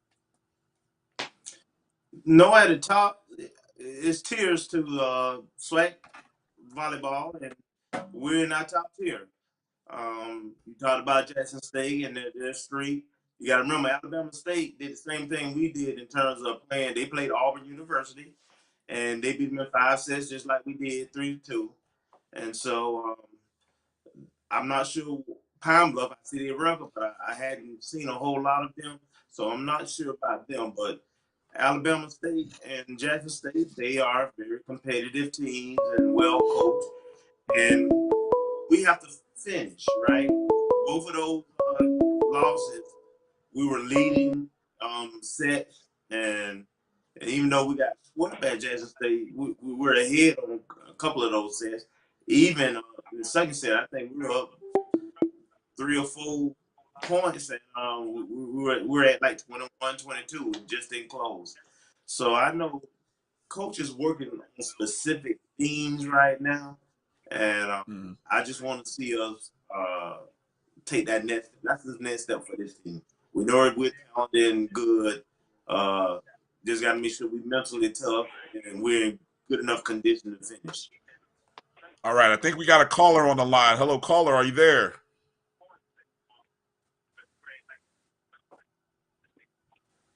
Not sure. I know I heard the phone. I don't know. Did you guys hear the phone ring? I did. You did. All right. So again, 678-459-4236. If you want to give us a call, any hot topics, any thoughts, let us know. Any thoughts about the Alabama A&M game coming up a little bit later in the show? We're going to be talking with. Yeah, there he is. Okay, we got a caller on the line. Hello, caller. Who are you? Give us your name and where you're from. Hello. Hello.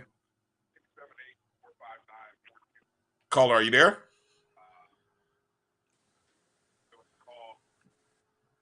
Might want to make sure. All right, not sure why he couldn't hear us. If you call in, do me a favor. If you're listening to us on YouTube, make sure to mute your channel. Let's see what happened, Mr. Producer. We can go ahead and pick up. Hello, caller. Thanks for calling the O&G Strike Zone. Who are you and where are you from? Dwayne from Jacksonville. How you guys doing? All right. What's going on, great. sweet? Hey, what's happening, KR? Hey, brother. Enjoy the show, guys. Enjoy the show. Right quick, coffee. I really didn't know that like the fifth quarter was a thing that people was judging people on. I didn't know that until you said it. I want to say maybe the first or second show. I'm like, really about 90% of people gone by that time. So I'm like, who's judging this? But so anyway, just watching it on like, YouTube or whatever, it's kind of hard to tell the difference for me. But then too, my question is, how much credit do these bands? Because I was watching Alabama A&M, I guess. And first they're a baby 100. Well, not even a baby 100. They want to be a baby 100. But then too, how much credit do you get for just standing there? Because they come out, they try to act like the 100, but then the rest, they do like maybe a 2-minute dance routine, but then the next time all they're doing is standing there and watching the girls dance. Then they play a slow song. I'd say 75% of their routine is just standing there playing. So they might as well just be in the stands. They might as well just stay in the stands and don't even, come out the stands, because I would rather teach 4-8 people how to do a dance routine as opposed to teaching 200 people. So their band stuff is simple to me. So Southern does the same thing. They play a slow. Well, they do really. When I say they do the same thing, they got the same routine damn near every game. I'm sorry, darn near every game. So I don't get it. Stay on. Don't hang up. Don't hang up, Dwayne. Go ahead, Kofi. Break it down. Well, the fifth quarter first started back with I want to say Alcorn State official SWAC fifth quarter. Let's put it like that, because bands always play a little mini concert after the game. Between Alcorn State and Southern University, allegedly, back in 1972. Going forward, I want to say the YouTube generation, once YouTube came around, fifth quarter started going to a different dimension and level. I want to say that officially Southern University is the grandfathers of the fifth quarter. And what that means, I remember them coming to Bragg Stadium back in 1987. It was a homecoming game. It was Centennial homecoming. And the game ended at 5 o'clock, and the bands did not leave till almost like 8:30. They were playing all of that music. And I think finally the directors got together and was like, hey, it don't take all of that to, prove a point. We're going to do about 5 songs, and then we dip it. But it is another show. I would say that the emphasis that the SWAC bands have on the fifth quarter has a lot to do with their dancers and their auxiliary as well as their sound. The show is with the girls and your song selection. So if you watch very closely, you'll see the girls, whether it's a slow song, fast song, they're doing all of these different routines. And they are very, very, very intense about what they're doing. They're very, very focused. I think a lot of it is a shame because the art of the halftime show has gone by the wayside because these bands are focusing so much energy on their stand stuff. And I'm like, hello, it is a marching band. Like your halftime show still should matter something. Because that's when most of the people are at the game. Now, during the game, I do believe that bands should be fully engaged, supporting the football team, doing whatever, because that is also a show. The majority of the time, the band is in the stands. However, the halftime show should be the showcase of what your band is able to do. And the SWAC, for the most part, has lost it. Everybody's focused on trying to get to the zero.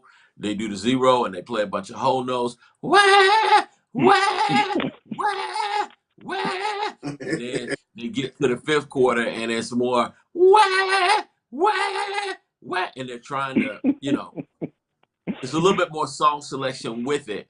But by and large, the art of the disappointing thing is that the art of the halftime show, for the most part, for too many bands, has gone by the wayside, and it's a shame.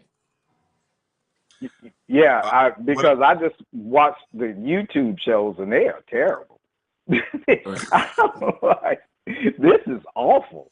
Hey, right quick, I think for us to even think about making the playoffs, we got to blow people out. We can't, be close. We can't be within 14, 13 points. That's why I thought we should have gotten that touchdown from Bonner, the Bishop, this weekend, because I thought he scored, and the refs were just so lazy that they just said, "Hey, it's over, and let's take it to the house." But Willie and those had the opportunity to challenge. They should have challenged and put it, at least put it to the test and be like, "Hey, Yeah. But well, like Coach was saying, when do you challenge? When can you challenge? It seemed like Alabama A&M could challenge anytime they wanted to, but we couldn't. I said this earlier. If Billy Joe was our coach, we wouldn't have to worry about points, because I think that's one of the reasons why we made it to the playoffs before we started playing big time teams, big time 1AA teams, because we would beat teams like 82 to 14 or something like that, and that brought attention. So I don't think Coach likes that. I don't think he likes embarrassing teams, where Billy Joe didn't care. He was like, hey, it ain't up to me to stop me. That's your job. But I'm hyped. I'm going to the Southern game, but just bought my airline ticket today. So I'm ready to go. Enjoy the show, guys. You guys do a great job. Appreciate you. See y'all in section 3. Give us a score prediction. All right, Dwayne. Give us a score prediction for this weekend, Dwayne, before you go. Yeah. 47, 41-7. Love it. Okay. All right. You love it, Kelvin, because it's over 30. I know that's why you love it. But anyway. I wish we could score 50. I wish come on. McKay has to keep, Alabama A&M defense was garbage, right? So McKay has to do this again. He has to continue to get better. And we need to see improvement all the time. Enjoy the show, guys. Thanks. Hey, appreciate you. Appreciate you. All right. Yeah. Hey, we're going to have more calls coming up a little bit later in the show, but I want to make sure we got our hey guys, congratulations. That's our first call. Congratulations, Dwayne. We got to come up with a nice going away gift for Dwayne as our first caller of the O&G Strike Zone. We got to come up with a gift, a little thank you something for Dwayne for being the first caller. First one in. The O&G Strike Zone. Hey, we'll take some more callers a little bit later, but we're going to take a break, and then coming up, we've got we're going to find out a little bit about this Mississippi Valley State team that the Rattlers have to play this weekend. We're going to talk with Jerome Blake, who is the public address announcer for the past 33 years at Mississippi Valley State. So just hang in there with us. We'll be back in just a moment. You're watching the O&G Strike Zone. We'll be back in just a moment. The Cuvee Group is a Florida-based marketing and training consulting firm. We help businesses communicate to their target audience and engage them in conversation. We also help to expand their audiences, which will ultimately result in growth for those organizations.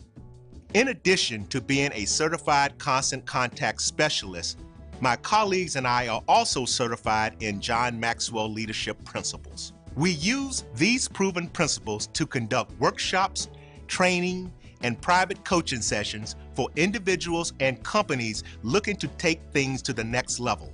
Contact us to schedule a free consultation. Issues today, don't delay, call Cuvee.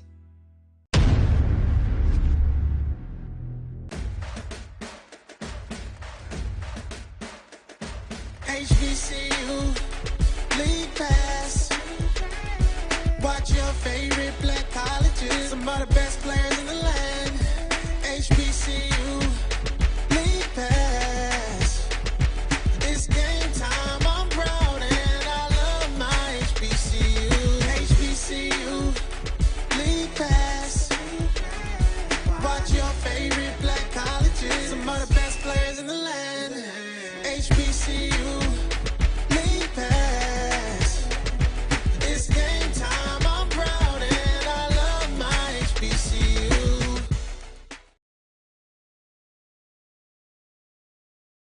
It's never too early to plant the seed, to share the tradition, and instill a sense of pride in your HBCU with your little ones.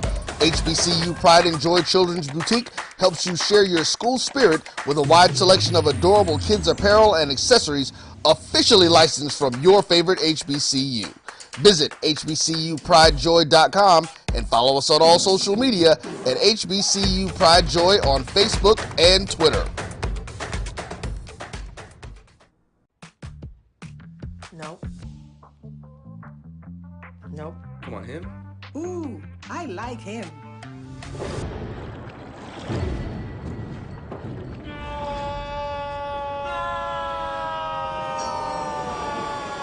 Quick, the quicker picker-upper. Bounty picks up messes quicker, and each sheet is 2 times more absorbent, so you can use less. He's an 8. He's a 9. Bounty, the quicker picker-upper.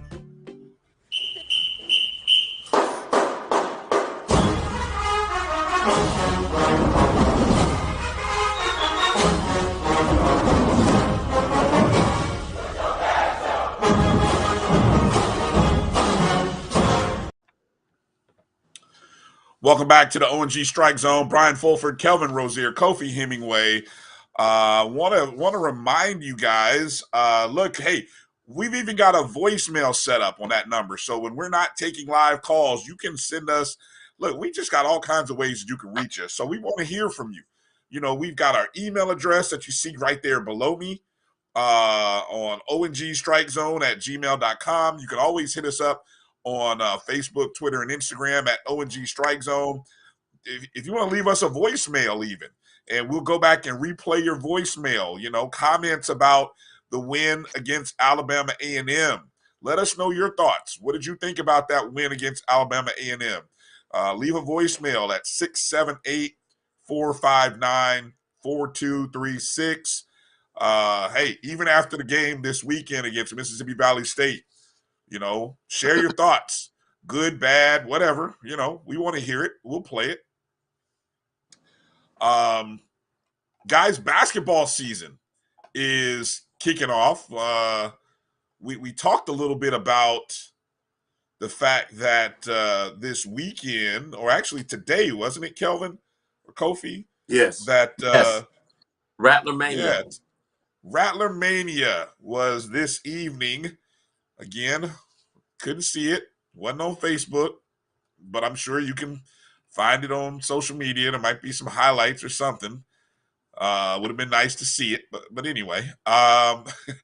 Look, hello? Yes, we're might here. have is we might have, I don't know if we got we might have Mr. Blake on the line with us.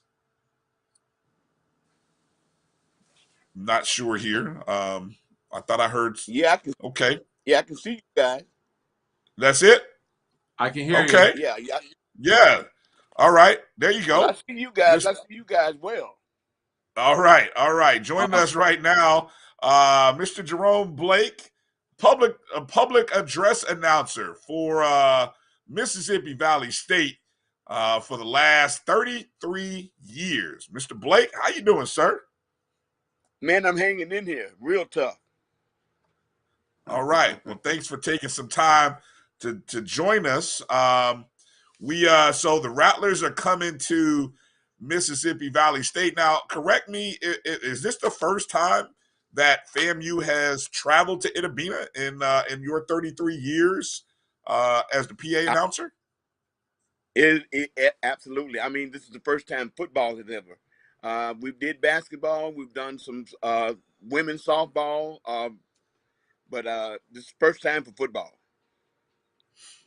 All right. So what's the well, you know, we want to get into talking a little bit about this team. So before we kind of talk about just this matchup, give us a sense of where this Valley team is. Coach Dancy has done a great job with this team, and constantly I'm hearing, or we hear about how this defense, but give us a little background as you see it, this Valley team, offense and defense.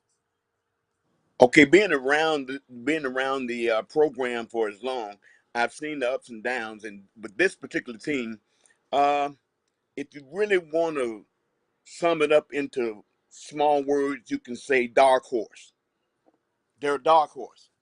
They're a bunch of kids who've not been used to winning, and they have had awful seasons for the last, it's been a long time. And this year, Dan and them actually put some things together. They've been working on it for the past 2 years, and they finally got some recruiting classes to meet one another. And of course, you can say, like I said, they are a team that could be summoned as a dark horse. And I mean, they if you expect the doormat situation that Prairie View used to be years ago, even Bethune-Cookman used to be a doormat years ago. If you're expecting that, then you're going to be in for a surprise. Fred McNair put it in real fine words before the Alcorn game this past weekend. He said that everybody was telling them to go up to Valley, put up the 40 points, and go ahead and do their thing and get on back and get ready for the Circle City Classic with Jackson State later on and get ready for SWAC championship. And he told us, look, let me tell y'all something. Going up the Valley ain't like it was. Mississippi Valley is not that team that you all think that they are. They are, and he used my words, and we never talk to each other. They are a dark horse. He said those people are one or two people on each side of the football away from a SWAC championship. He said they gonna be able to play. I saw them in the spring. They aren't nothing to joke with. They played Murray State and Stephen F. Austin. The scores didn't reflect what they were and how well they can play. So I'm not going up there with a thought in mind that this is going to be a 40-point spread and we're going to come back and get ready for championship football. No, sir. So they can. The defense is supremely tough. They've shown that the weakest point might be in the secondary, and that's just about it. Everything else is pretty much solid. But now the offense they have their flair, their moments. If you mess up and take take your focus off of the fact that they can't score, or you are playing well defense, all of a sudden offensive coordinator come in with with an offensive set. They just, like I say, they are up and down group. But now the defense has been pretty solid. Special teams have been pretty good. Okay. Kelvin, what do you got? So, what is the atmosphere like at a Valley game? I know it's a smaller venue, but you used to playing your rivals in the Alcorn and Jackson, and now here you got this Florida school that's never been up there. Oh man, how's the town receiving that? And what do you expect? Well, it's been just like this. Like I was telling you, Brian, earlier, Charles McClellan and I are real good friends. When he called me and he told me that, hey man, he said, we got Bethune-Cookman and we got Florida A&M. We're going to be a 12-team conference. The first thing happened. So to me, I said, oh man. But the first thing happened when it was news around here. Man, Florida A&M going to come up in here. This is the community. Florida A&M going to come up in here and put up 100 on Valley. Well, they thinking in terms of old-fashioned, the old days or the old ways. Last year, year before last, that might have been a true fact. And you never can tell. As up and down as their seasons have been, if they walk in here, Florida A&M come in Saturday and walk in and they don't have, they're not together or whatever. That it's the old any given Sunday you can win or any given Sunday you can lose, and they have that any given Sunday of losing. Florida A&M might put up 100, but statistically, and the way they played all year, it's been a tough bargain. Even when they're on the road, they believe me. I'm not saying that they ready. They're gonna do this. But you looking at a program that has not had the winning effect in years. So for them to be on the street and then take a blow like they took from Alcorn, which was a game that I felt that they had Alcorn in, and just Alcorn, if they had it was a game down to the wire. I'm gonna put it like that. And Fred and them got out of there 24-12, which with 2 minutes left in the ball game, the score was 17-14, 17-12. And if with third down and 3 yards, if they'd have stopped them, maybe got the ball back, who knows? But the atmosphere about Florida A&M has been somewhat of an exciting one. That's in the community. The air around, oh man, Florida A&M finna roll into town. Man, oh man. But now, here lately, the last 3 ball games, a lot of that stuff has been real quiet. Nobody's been bashing the kids, even after the Alcorn loss. Even after the Alcorn loss this past weekend, nobody's been bashing them. They playing real football at Valley for a change. This is the community. Greenwood, Mississippi is 5 miles away. Itabena, surrounding area, all of the alumni. Nobody's giving that stamp of approval that we're going to get 1,000 points put on us. See, the thing that and at first, they were looking they was looking past they was looking past Florida A&M. No, they were looking for Florida A&M. It's usually Jackson State, and they usually look past everybody just to look at Jackson State. It's been kind of different here lately. Now they're kind of going back slightly to looking forward to the Jackson State game, but here's the deal. Oh man, if they play Florida A&M, even down to the wire, if they beat Florida A&M, Jackson State can get ready. They got that type of ball club. No matter who you are, they it's like, hey, we ain't beat nobody in years. We ain't got nothing to lose. That's the type of ball club they got. They're a dark horse, and you don't know what's going to happen when you play them. And I mean, this is just the natural truth. So, given the situation, the next two ball games are two home games in a row. We had three in a row: Alcorn, FAMU, Jackson State. It's believe me, it's gonna be an exciting ball game. Now, how the turnout is gonna be, I can't sit here and make bets with you guys that, hey, we're a different ball club now. When you roll into town, you better have your jock straps on. It's gonna be over in the first quarter. No, you can't say that right now because you don't know what team's gonna show up. But the team that we know is they're a different animal, a totally different animal than what it's been. So Florida A&M rolling into town, it's been big. It's big. Believe me, it's big news. It is big business. It's gonna be. I don't know what type of crowds you guys bring, a following that you bring on the road with you. We know that Southern University they're gonna bring 30,000 with them wherever they go. See, there's gonna be 30,000 people gonna follow them. I don't care if they're going to Timbuktu. They coming. I don't know what type of following, but we do expect to have a very, very decent crowd. And that's going to be the week before we play Jackson State. Yeah, see that. We're right in between Alcorn and Jackson State. Kofi, what do you got? So, I've got family ties in Mississippi, so I want to know for Valley, who does Valley hate more, Alcorn or Jackson State? Or is it either? Jackson State without a doubt. Jackson State is probably the most hated. Let me tell you. Let me slowfully tell you a secret. FAMU and Bethune-Cookman became a part of the conference.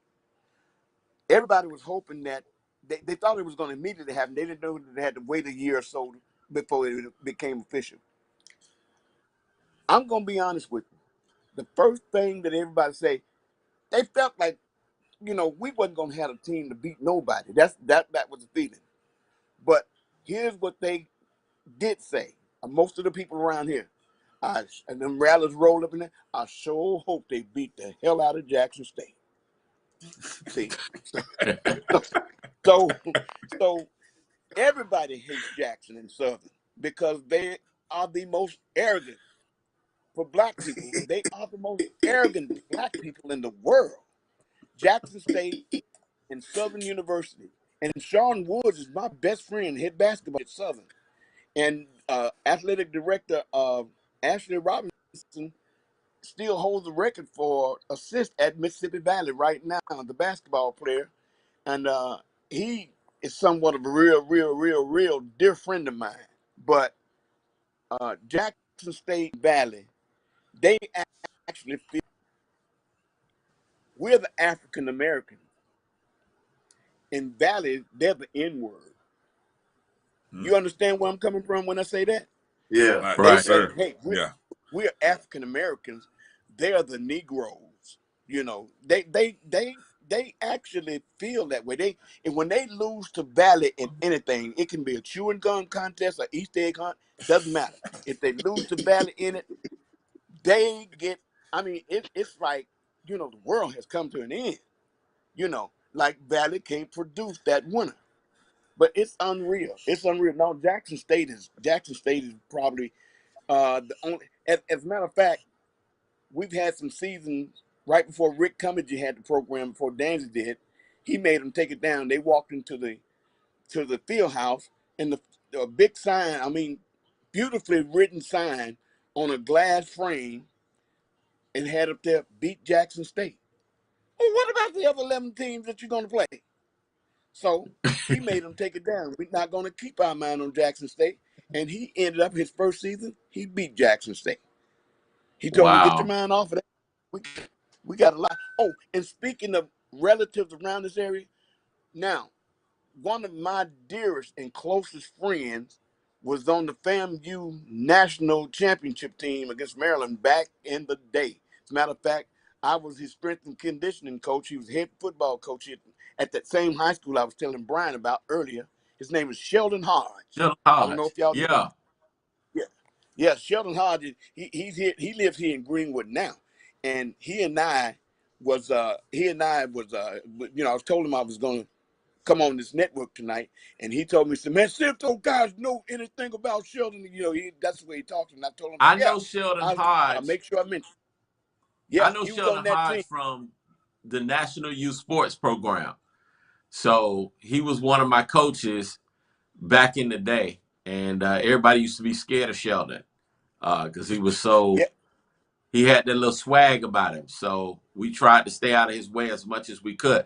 What I want to know, man, is as far as like with you all's tailgate, man, do we do catfish and grits, or what's the delicacy in the Delta? Catfish and everything else. The grits, the grits, if you're going to serve grits, you're going to have to cook them and mix them with cheese. Then you're going to drop them large shrimp in it. Yes, Now, sir. that's the Sounds good. delicacy. Now, after that, then it's going to come the ribs, and whatever else you're going to put on the grill. These jokes, the grill, hey, man, I'm telling you, these people will grill a head of lettuce. They will Wow. put a head of lettuce on the grill. I'm not kidding you. They will put a head of lettuce on a grill just to see if it'll taste like hickory smoke. Wow. So I love it. This the kind of stuff you don't get on all kinds of shows, folks. You guys who are out there watching, you don't get this. You don't get this on the regular shows. This is for you, Rattler Nation, and folks. You want to know what it's like. Look, Rattler Nation hasn't been to Itabena. I don't know if we've ever been to Itabena. Ever. So this is the first trip. Give us some. I don't know, maybe one or two things that Rattlers should be looking out for. What should we be? Give us a taste of Itabena if you can in maybe a minute or two, Mr. Blake. Well, I tell you, I couldn't tell you to go to your ex-softball coach. That's a legendary coach from up there. I can't remember her name, but her and our softball coach she was a mentor to him, and they were really best friends. Now, when she came up, we did a special show and awarded her for all of her years of service. I can't remember her name. Coach Wiggins. Veronica Wiggins? Veronica Wiggins, absolutely. We did a fantastic layout for her. Now, that's because Lee Smith is one of the most disciplined guys he's the assistant AD / softball coach at that time. He's not even in it now. He's just the assistant AD. So he wasn't going to have it. But now you're looking at an atmosphere of people who they're going to receive you well because you ain't Alcorn and you ain't Jackson State. They're going to receive you well, but now they are the haggiest, the most fierce bunch of jokesters in the world because we ain't got nothing to live. I'm talking about the student body. We ain't got nothing to live for. We're gonna punchline you to death. I mean, they're gonna get behind volleyball teams and find little, like the way they did Rose Washington, head volleyball coach at Jackson State. They told her point blank, they got behind, we had to call security on them. to get them away from her because they told her she looked like Weezy Jefferson. Oh. and Rose did. Rose, she does. She put you in the mind of Isabel Sanford. And I mean, so we had to stop them from doing all of that. And then we had to come in with the creed. And so you ain't going to have anything to fear now other than a good HBCU campus full of a bunch of youngsters that does not mind sharing a laugh or saying crazy things. You would have to hurry up and report them now. But they've kind of gotten away from that because security is kind of, campus police is kind of on them for little antics that they used to pull. They don't do it as bad as they used to. Cool. So you got a Delta Devils shirt on there? Huh? I said you got a Delta Devils shirt on? I just took it off. Oh. I just took it off. I thought y'all was going to have a house full of women. I got some new teeth in my mouth. And I knew you guys. I thought you was going to have a lady DJ in there. And I just took my top off. So I feel kind of embarrassed right now. Mr. Blake, we love you, Doc. Oh, my goodness. Hey, it's going to be fantastic. I'm going to be honest with you. It's going to be I'm a so fantastic show. I'm so mad I'm not going. I'm so mad I'm not making this road trip now. Make a trip up there now. Oh man, I know. Exactly. That's what I was saying. Let me explain to you now. Highway 82 goes all the way to Los Angeles, California. But when you come to Italy, when you come to Greenwood, you're going to see some familiar stuff that you might see in wherever Florida. Where's Florida A&M and Tallahassee. It ain't in Pensacola. Tallahassee. You're going to see some things that you may see in Tallahassee. It's got a little size to it. You can tell it's quite amount of people there, a large amount of people. But now when you get to Itabena, you're going to ask yourself, is this the same highway that go to Los Angeles? Because it ain't going to be as bad as just sitting out there, right out there, look like by itself. Itabena is about a mile up the road from it. Well, all of Itabena, but the little town of Itabena, it's about a mile up the road. It's sitting out in the middle of the highway. So it's like really ain't nothing. It ain't nothing there. We had some Army guys that came up here, and I was explaining to them. I was telling them the history like I was telling Brian earlier tonight, and I was telling them, "Say, guys, look." They said that's the university right there, and it's flat land. Everything is flat. The delta is flat. You can see for miles. And the guys actually said, "That's the university." Yes, the university. He said, "Anybody?" He said that kids go there. I said, "Yeah, yeah." He said, "What conference is it?" I said, "It's the SWAC conference." The guy said, "I've never heard of SWAC conference." He said, "It's a real college?" I said, "Yeah." He said, "Oh, okay. So what are they, division 2, 3?" I said, "No, they division 1 AA."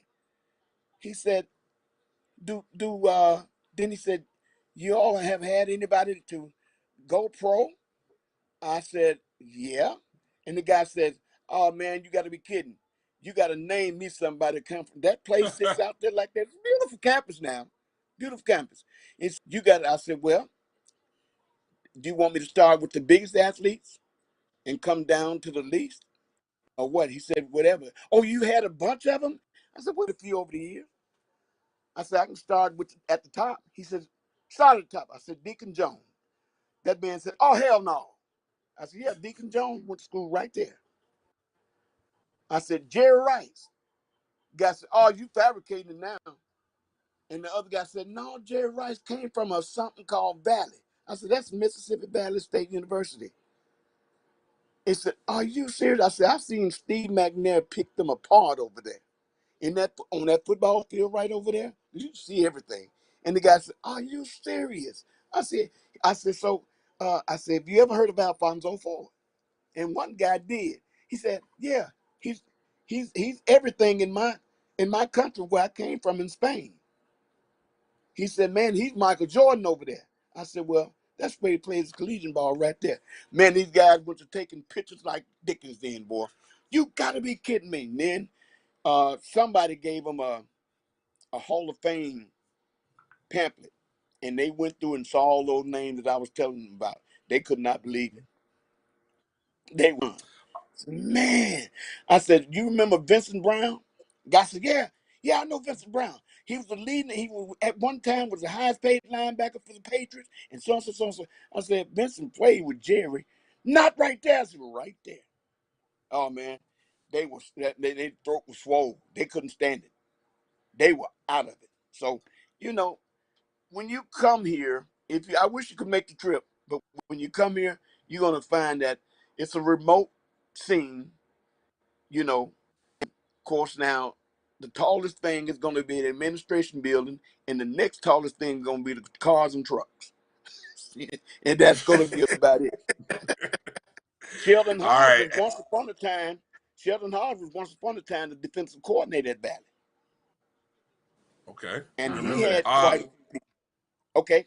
Hey, Mr. Blake, look, we gotta. I'm telling you what. I want to get you out of here with this. We always like to kind of get a little prediction. So we want you to tell us Mississippi Valley State wins the ball game if they do what? Okay. Stick to the defensive scheme that they've been playing with all year. And if they looked at the film, of course, and I know they have, if they stick to the defensive scheme, and if they play just an edge of offense,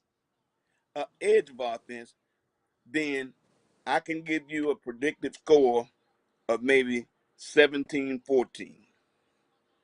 It'll be an edge score if that happens. Now, if one side play and the defense is out there all the first half and going into the third, they're still out there. Florida A&M probably going to be 26-0. All right. Hey, Mr. Blake, man, we appreciate you, man. I appreciate you, especially on short notice, making some time out. Look, we 2 years. When we make the trip next time, we bring in the show. We going to Itabena. I'm telling you now, Kelvin, Kofi, we making a road trip because I got a feeling Mr. Blake gonna host us, and it's gonna be a hell of a time. I know it. Well, look, we'll have an absolute good time, and I tell you what, I don't know if my man's going to be. I got a place called Stevens Barbecue. White boy owns it, man. And I'm telling you, some of the best barbecue that you'll ever eat. If he's open, he's been talking about retiring. But if he's still open, that's going to be the first thing we do when you hit town. You give me the call, and we're all going to go down to Stevie's, and we're going to sit and just splurge out. And when you get through, oh, man, you're going to say to yourself, we don't need no catfish, no shrimps or grits. This is it right here. Whenever you come here. All right. Give a shout out. What's the name of his spot again for any Rattlers that are heading up that way? What's the name of his spot again? Stevens Barbecue. Stevens Barbecue. So, Stevens. It's going to be downtown Greenwood, and I know that if they come, like right now, if they are coming, he's going to be open. Oh, I want to say 8, 9. Yeah, he's open from like 6 in the morning to 8 in the evening, 8, 9 in the evening. Something to that effect. Okay. Now you got to look, realize, guys, Greenwood, Mississippi, this is the town that dreaded sundown, so we ain't gonna keep nothing open too late. Oh my goodness. Yes, sir. Yes, sir. Hey, all right. Rattler Nation, you make sure to listen out for Mr. Blake's voice during the game if you're going to the game. And have a good time out there. Mr. Blake, hey, we appreciate you. Thank you for taking some time out to talk to us, sir. All right. Anytime, guys. All right. Hey, let's take a short break, guys, and come back. And we'll finish up and wrap up the show in just a moment. You're watching the O&G Strike Zone. We'll be back. Since 2002, Empowerment Resources, Inc., a nonprofit organization, has empowered more than 1,500 youth and adults in Duval and surrounding counties through its programs Journey into Womanhood, Girls Mentoring, Life Skills for Teens, and Parenting Education Coaching. To get involved with programs, volunteer, or donate, visit www.empowermentresourcesinc.org. Follow us on social media, facebook.com/empowerment.resources and instagram.com/empowermentJAX. Sugar Chateau Desserts is a specialty bakery located in the Charlotte, North Carolina metro area. We will create delicious and one-of-a-kind treats for any occasion. Sugar Chateau is currently shipping cakes in a jar, offering a variety of different flavors in a single-serve container that can help you celebrate in accordance with social distancing. Place your orders today by calling 803-526-7895 or visiting sugarchateaudesserts.com. For 200 years, Montgomery, Alabama has been making history by people who had the courage to stand up for change. Today, this riverfront city has been reborn, embracing the past and looking forward to the future. From the National Memorial for Peace and Justice to the stage of the Alabama Shakespeare Festival, this is where history was and is made. We are proud to call Montgomery home, and together, we can be the change.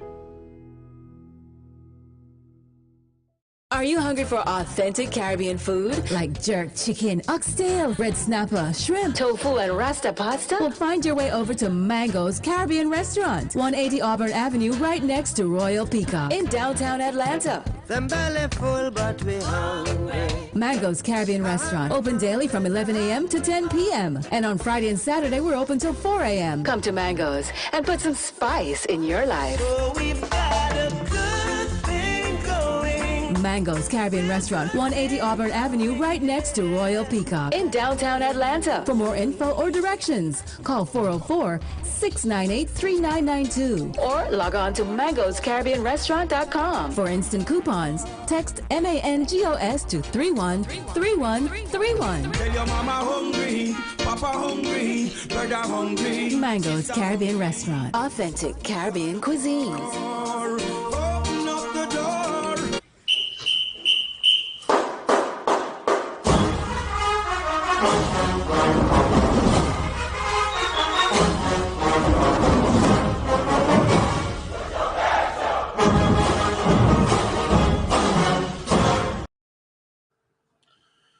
Man, I tell you what, this is you can't get that. You can't get that kind of coverage and those kind of interviews anywhere else but on the O&G Strike Zone. Brian Fulford, Kelvin Rozier, Kofi Hemingway. We got to give a big shout out again. Thank you, Jerome Blake, Mr. Blake there for coming into that last segment. Hopefully, your Rattler Nation, you're going to Mississippi Valley State.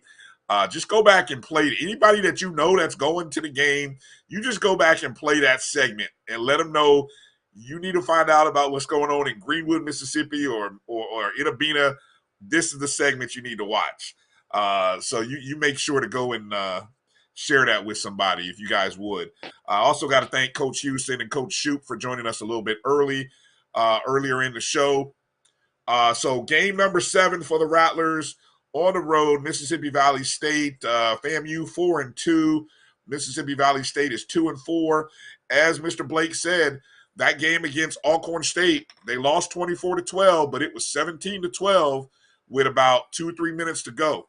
So we expect we can probably expect a competitive ball game, for a little while, at least until we impose our will. Hopefully we're able to do that. Hopefully we get up there and get some good rest and some good food and don't have any issues and anything like that. And so, the team can be ready to roll. So I know a lot of people are asking, will the game be on TV? So as of right now, the game is not scheduled to be on TV, but I know last week's game for Mississippi Valley State was on their Facebook page. It was being broadcast on their Facebook page. So I would guess, just a guess, it will probably be on their Facebook page again. That's on Mississippi Valley State's Facebook page. So if you want to watch the game, you can go that route, or you can always tune in to the Rattler Sports Network with Mike Thomas and Al Chester. You can get that on the website or what other means. I don't know if they got an app or wherever else they're running it, but you can go to you can go there to watch. So, fellas, as we like to close the show with bold predictions and score outcomes, what's your take on this upcoming contest at Mississippi Valley State, Kelvin? I believe what I see. Valley plays defense, and they play tough at home. So I would be surprised if we create separation in the first half. I do believe that our depth and our talent level overall is superior.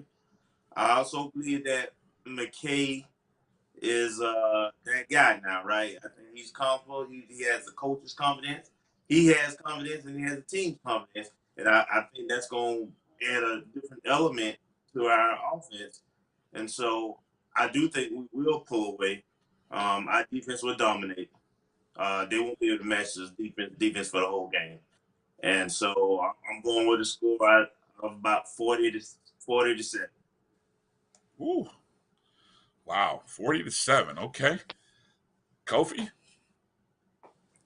I'm gonna say at least somewhere around what Kelvin said. I'm gonna say 35-7.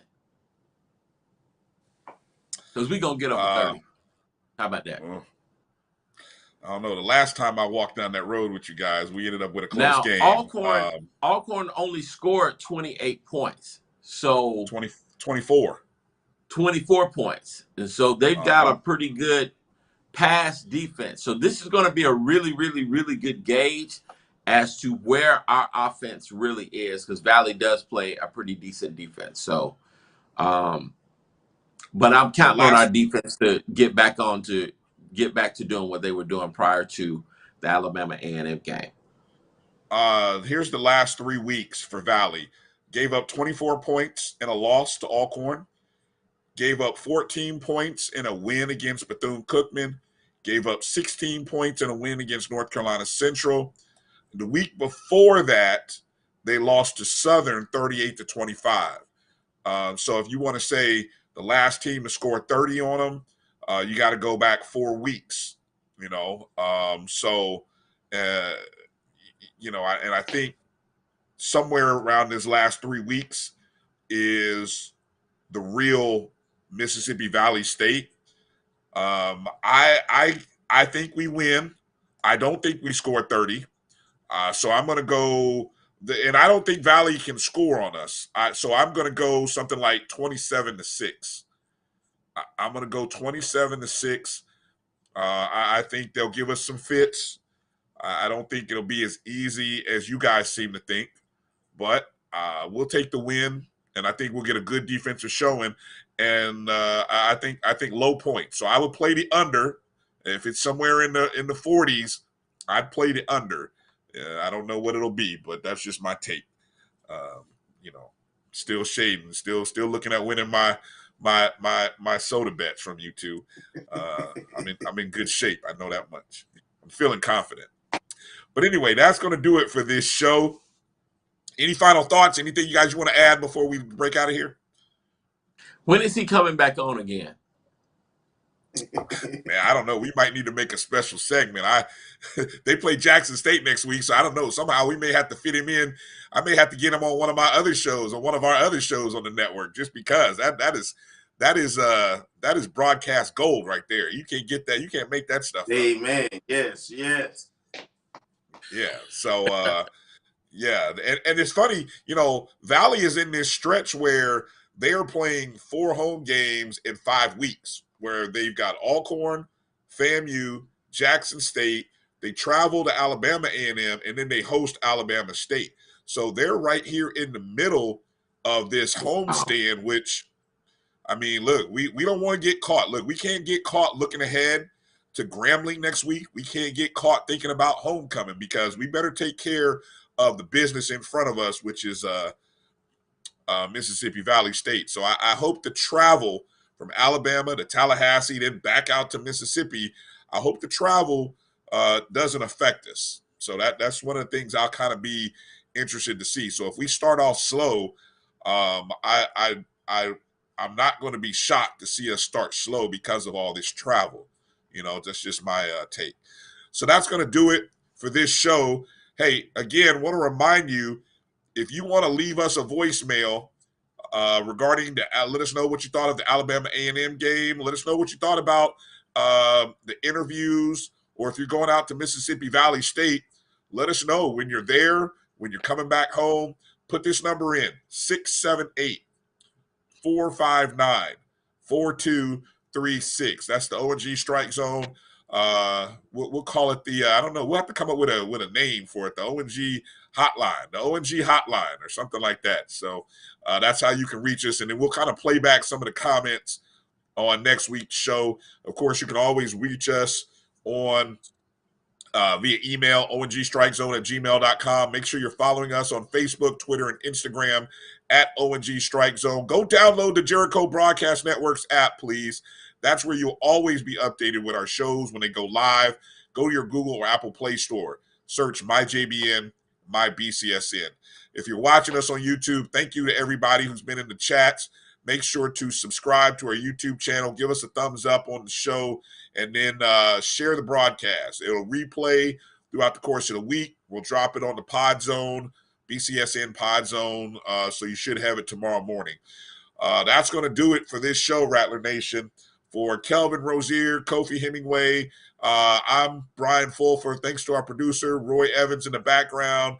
Hey, Rattlers, take care of yourselves. Be safe on those Mississippi roads. Be careful out there, and come back home safely, all right? Hey, Rattler Nation, let's make sure to strike, and strike again out there, all right? Peace out.